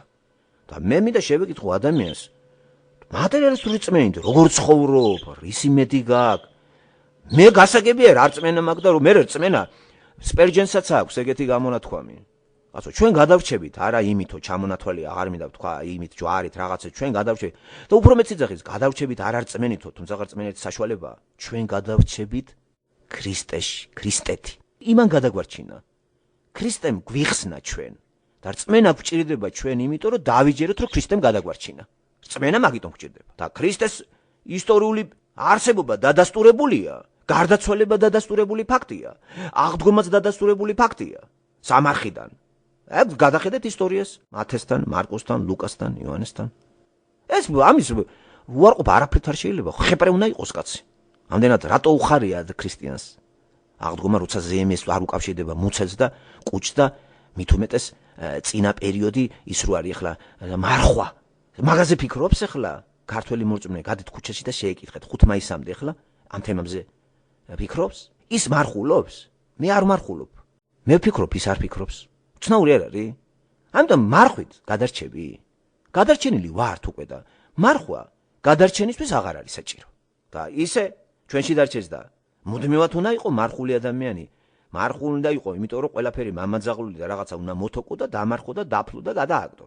აი წელიწადში ორ თვეს გამომიყო ფაქა და არის ახლა რაღაცა რიტუალი. აი ეგ არის რელიგია. და რელიგიის გამოა ჩვენი საქართველოს ისტორია რომ მომიხოლე ჯერ თავიდან. რატომ? მაგის გამო, აი, ვინ არის ის უხილავი რო არა ჩანს? თუ ვინმე გვარჩენდა ჩვენ არ დავაბრალოთ დავით აღმაშენებელს, არ დავაბრალოთ, მე არ ვაბრალებ. დავით აღმაშენებელმა კი ეს სიტყვა უბრალოდ ხმარება თორე. მე კი ვიცი ვინ დაინდო საქართველო. ეს იესო მაცხოვარმა, რომელიც ესეა შეყვარებული ყველაზე და ქართველები ჯერ კიდე დავალებული არიან ამ პიროვნების წინაშე და მიტოვებული და მივიწყებული აქვს და უფრო განდიდებული მღვდლები და შიოლაშვილი არის. ქრისტე გაიცვალოს შიოლაშვილზე რა ბნელი უნდა იყოს ადამიანი. როგორ ახალ პავლე კორინთოში როგორ გონიათ იმ ეკლესიაში შიოლაშვილზე უფრო დაბალი ინტელექტუალური ხალხი იყო? იქ იყო ხალხი დამიჯერეთ ძალიან ძლიერები. იმათ თუ არ ჯეროდათ, შიოლაშვილის ჯერა? ვერ დაიჯერებს ამას შიოლაშვილი და ეს რო დაიჯეროს, უნდა გაცოცხლდეს. ჩაერთოს და იმისი მეტყველებაც დაადასტურებს, რომ აღდგომარი დამას იქადაგებს. მოგისმენიათ ამისი ადაგება ამაზე? აი ეს კაცი რას აკეთებს? ეს არის რელიგიის წარმომადგენელი. რელიგია არის კავშირი ზებუნებრივ ძალებთან და არის ის შიოლაშვილმა ვისთანა გაქვს კავშირი. თუ კავშირს არ გაარკვევ ვისთანა გაქვს, შეიძლება მოიწამლო. ესეთი მაგალითი. ელაპარაკებით ადამიანს და ნელ-ნელა გწამლებთ რა არიცით რას ატარებს და მოიწამლე რა, თქვა და პროპაგანდა წავიდა, თქვა აღვირახსნილობის, ნარკომანიის რაღაცების და მოიწამლეთ. ხო უნდა იცოდე ჯერ ის ვინ არის? ელემენტარული უცნობა აკრიფო, ვინ არის, რა არის. მე ამიტომ ვიძახი, იესო ქრისტემ გაგვაცნო თავი. გამაცნო მე თავი, როგორც ღმერთმა, მე როგორც ტანჯულმა, როგორც შეურაცხყოფილმა, როგორ აგინეს, როგორ ლანძღეს. და მე არ დავდექი იმ ხალხის მხარეზე, ვინც ლანძღვაგინებით იესო დაგმო ვითარცა ღმერთი და სექტანტად გამოაცხადა. მე იესო ლანძღვისა გამო კიდე უფრო მივიღე როგორც ცოცხალი ღმერთი. ტანჯვისა გამო, მართლაც ლანძღეს, თათხეს. ის ხომ პირდაპირ განხორციელება იყო იმისა, რომ ამ თავისი გარეგნობითაც, წვერით, თმებმოშვებით, ეს ხო ნაზარეველი იყო, აღთქმა, ეს ხო პირდაპირ იმას ასრულებდა. ამან მართლაც დაინცირა თავი, ეს პირდაპირ არის აღწერილი ისაიასთან, დავითის ფსალმუნში. ეს ყველაფერი ჩაწერილია. ამიტომ მეგობრებო, კავშირი როცა რელიგიას, კავშირი არის და თუ არ იცით ვისთან არის კავშირი, ცუდია, კარგია, როგორ პიროვნება, ყველანაირად უნდა გამიხილოთ. მე მტერი ყავს, არ აყავს მტერი, რატომ ყავს მტერი? ამას ხალხი არ არკვევს. აპრიორი მიიღეს, რომ შიოლაშვილი და მართლმადიდებლური ეკლესია ეს აუცილებელი და იყანყალო მღვდელთან. და აღდგომა თუ იცი შედალოცილო შენა. იმდენი არ უნდა იცოდე, რომ არ მოიქცე ისე როგორც ბევრი მანდ იქცევა, ზოგი თავს იკლავს, ზოგი რატო გახშირდა ეს თავის მოყოლები? იმიტომ რომ არ აქვს რწმენა აღდგომისა, აქვს უფრო რწმენა გაქრობისა, ენერგიის გარდაქმნისა, გარდასახვისა. ესეთი კაცი, ქრისტიანი კაცი თავს ხო აღარ მოიკლავს. ის ხო დაელოდება. ელოდება რა? მომენტს და აღმდგარია იგი. ქრისტიანი კაცი გაცოცხლებული არის და სხეული უკვე რო ცოცხლობს ის ქრისტესთვის ცოცხლობს და ელოდება განდიდებულ სხეულს და გვეუბნებიან გარდაცვალების პერიოდში ჩვენ ვიქნებით ღმერთთან და როგორც კი საყვირი წერია მან პირველ საყვირი ესე იგი ეს ღმერთის ხმა არის. ყველა აღდგება ქრისტიანი, ხოლოდ ვინც ძედ იწოდება, ვინც შვილად იწოდება. მამა რო უწოდა ღმერთს, ავა, ოჩე. აბა ეს ებრაული სიტყვა მამიკო, მამაო. მამიკო საყვარელო. აი ესე არის ებრაულში ავა. თან რუსულადაც არის და ებრაულადაც, ქართულშიც აბა, მამაო. ებრაული იმიტომ არის დატოვებული მანდ არის ფამილარული ფორმა, მამიკო, ესე იგი შანშინაური გახდა ჩვენი, ახლობელი. იმიტომ რომ ცოდვის გამოსყიდვის შედეგად უკვე დაგვრთონება რომ მამიკო უწოდეთ. როცა გაბრაზებულია მამა შვილზე, შვილი მამიკოს ვეღარ უწოდებს, ხო? და სახელსაც ერიდება. დამალულია სანამ არ აღდგება ურთიერთობა. იგი ფამილარულს კი არა ოფიციალური მიმართვისაც ეშინია. რაღაც ამდაგვარია ხო მანდა და ეხლა რაოდენ ტვინგაციებული უნდა იყოს ქართული ინტელიგენცია. მე ხო დარწმუნებული რომ ქართული ინტელიგენციის წარმოადგენლებს ერთ კაცს ვერ დამისახელებთ რომ აღდგომა შეეროდეს. ვატყუებენ ეგენ. ეგ ხომ ცრურწმენა. მე 44 მუხლიდან კარგად არის ჩამოყალიბებული როგორი პროცესი არის აღდგომა. და რა კარგი მაგალითები აქვს პავლეს მანდ მოყოლე, აი მარცვლის ჩაგდება, მარცვა რომ მოდის სხეულზე, აი ბნელი უნდა იყოს კაცი, რომ რაღაცნაირი წარმოდგენა ამაზე არ შეიქმნას და რაღაცნაირად არ აღივსოს. ეს არის ჩემთვის ყველაზე სასიხარულო ამბავი. სიკვდილი დამარცხებულია. სად არის სიკვდილო შენი ეკალი? ხედავთ? იესო ქრისტემ სიკვდილი დაამარცხა. გასავლელი არის ეს კარები. ახლა არავის სასიამოვნო პროცესი ეგ არ არის, მაგრამ მერწმენა მაქვს იმისა, რომ ამ კარებს რო შევხებ, გაიღება მარადისობის დიდი სივრცე. და იქ მე სხეული მინდა. არ მინდა მე ვიყო ვიღაცის რაღაცა შთანთქმულისა და ან კიდე გადასახლებული სული. მე ეს არაფერს არ მაძლევს. ჩემი პიროვნება შენ არ ჩუნდება. ჩემი სული აღდგენილი უკვე აქვს, ისევე როგორც თქვენი. თქვენ თუ ეს რწმენა არ გაქვთ. მე მინდა კითხვა დავსვა, როგორ ცხოვრობთ? რა აზრი აქვს თქვენ ცხოვრებას? რა აზრი აქვს ან გათხოვებას, ან შვილების გაჩენას, ან სასწავლებელში სწავლას, მუშაობას? გამოცანით რა აქვს აზრი? მე სასიხარულო ამბავი რწმენით მივიღე, იმიტომ რომ ეს რწმენა ობიექტი გააჩნია. ისტორიული ფაქტი არის, შევკრიბე ესა. დადასტურებულია და ის წერილი მოწოდებული ღმერთის სიტყვა მით უმეტეს ყოველდღიური ურთიერთობაში გვაქვს და საუბრობთ კიდევაც ხშირად ყოველთვის ჩვენ საუბარი რაღაც დოზით შეჯერებული ამით არის თუ მთლიანი ლექციები არ არის. ისე ჩვენ ყოველი საუბარი ეს არის. მითითება გახსენება და რწმენა, იმედი, სიყვარული. გავაღებთ ამ კარებს და ამაზე კარგი კიდევ ვიმეორებ, აი ბევრჯერ გავიმეორე. ახალი ამბავი მე არ გამიგია. მოაცალეთ ეგ ახალ აღთქმას და მე გაუცებული ვარ იუდაველების. ქრისტეს არ იღებ, გაუცებული ვარ იეღოველების, გაუცებული ვარ მართლმადიდებლების. ყველას ამებს იგნორირებული აქვს, მაჰმადიანმა საერთოდ იგნორაცია გაუკეთა ქრისტეს ვითარცა ღმერთს. მართლმადიდებლებს ნომინალურად დატოვებული აქვს, მაგრამ საერთოდ ამაზე ხას არ უსმევს და პავლესავით აი ამას არ შეაქვს ადამიანის ცნობიერებაში, რომ სული გაცოცხლდეს და სულმა ღმერთთან ურთიერთობის შედეგად აღარ დაჭირდეს ეს გაუთავებელი რიტუალები, ტანჯვები და გაღიზიანებები და საქმეებიც რო აქვს გამახვილებული პრაქტიკული რელიგიად რო გახადეს ეს. არა, მე ქმედება სიყვარულში და იმაში უნდა იყოს და რა გვინდა სახსნელად რო ამას მიწესებ და მღვდლობის ინსტიტუტი და აი ბოთე მღვდლების მომრავლება. ეს არის კარგი არცხვენია? მღვდელი იყო პავლე? დალოცვილო, გაიხადე, გაიგეჟა, კარდაკარიარე, დაჯექი და 1000 წუთი ადამიანებს თუ რწმენა გაქვს მაგისი ელაპარაკე. მაშინ გეტყვი რომ ქრისტიანი ხარ. ისე ბოთე მღვდელს მე სხვა სიტყვა არ მაქვს, აუწოდო გაქონილი ტუჩებით და ღიპით. და მაგას კი ზეიმობენ და რისხვას უფრო იტეხენ თავზე. რამდენ ხანს უნდა ღმერთმა მოგვითმინოს ხომ? აი მთელი ისტორია ეს არის სწორედ მუდმივად დაძახება, მოიხედე და ცემატყება არის. ჩვენ ისტორია ღმერთი გაგვტყებავს სხვისი მეშვეობით, ხან თურქის, ხან ირანი, ხან მონღოლეთი, ხან თემურლენგი, ხან რუსი ცარიზმი, ხან მარქსიზმი რუსეთი. შედალოცვილო ვერ ხვდები რა შეა საქმე. აბა რა ეკლესია ხარ, რა ჯანდაბის ეკლესია არის. გასაკვირი რა არის რომ თავად იუდაველებიც კი რაში არიან, რელიგიაში. ძველ აღთქმაში მოსია მათი ღმერთი. მოსია მათი მამა და ასე ეკამათებოდნენ იესოს. მათაც მოახიეს ეს და გადააგდეს. და ვინც დაიწუნებს იესოს, ვინც არ მიიღებს იესოს, ისეც არ მიიღებს მას, იმიტომ რომ ერთადერთი მამასთან შესარიგებელი გზა იესოა. ასე რომ იეღოვის მოწმეებს ვახსენებ ესეთ რამეს. არც იფიქრონ რომ ესენი იეღოვას ამოწმებენ.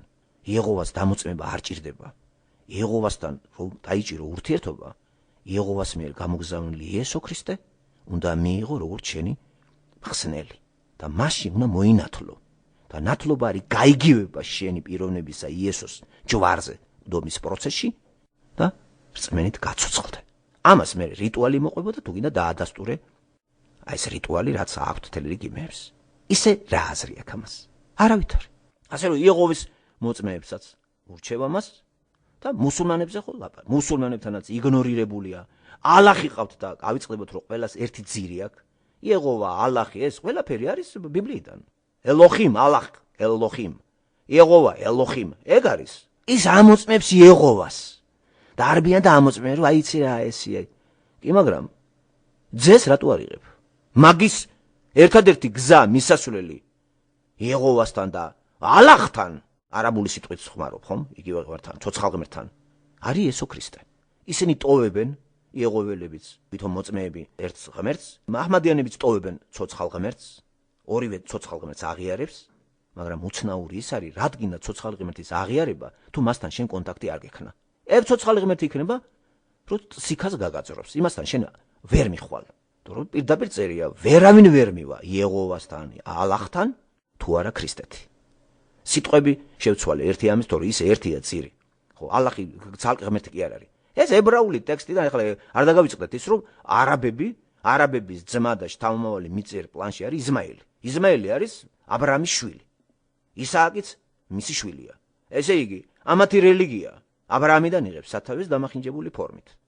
სულ დაამახინჯეს ბიბლია და დამახინჯების კულმინაცია არის მუჰამედი, რომელიც არის წარმოშობით მაგის შთამომავალი ხორციელერი იზმაილი და აი ეს ცოდვა წინ დახვდა კაცობრიობას, რაც ჩაიდინა აბრაამმა, რო არ დაელოდა ღმერთს და აგარისაგან შეიძინა პიროვნება, რომელიც არ იყო ღმერთის ნებით, თუმცა ის არ გაუწყვეტი არავინ, დატოვა მაინც და მოუარა ფიზიკურ იმაში. და შანსი დაუტოვა არაბებსაც და დარწმუნებული არაბებშიც კანტიკუნდად ვიღაცამ ქრისტე მიიღო და გადარჩება. ამიტომ დატოვა ისინი, თორე ღმერთი რო დარწმუნებული იყო არც ერთი მთელი საუკუნეების მანძილზე იზმაელიდან მოყოლებით დღემდე არც ერთი არაბი არ გაქრისტიანდებოდა, ამას არ გაამრავლებდა. ერთი კაცის გულისთვის შეიძლება 3000 წელი დაჭირდეს და აი ერთი კაცის გულის იმაზეა დამოკიდებული ხალხი რო გამრავდა. აი იმის გულისთვის დატოვა და ამებს მე სხვა ადგილს მიუჩენს.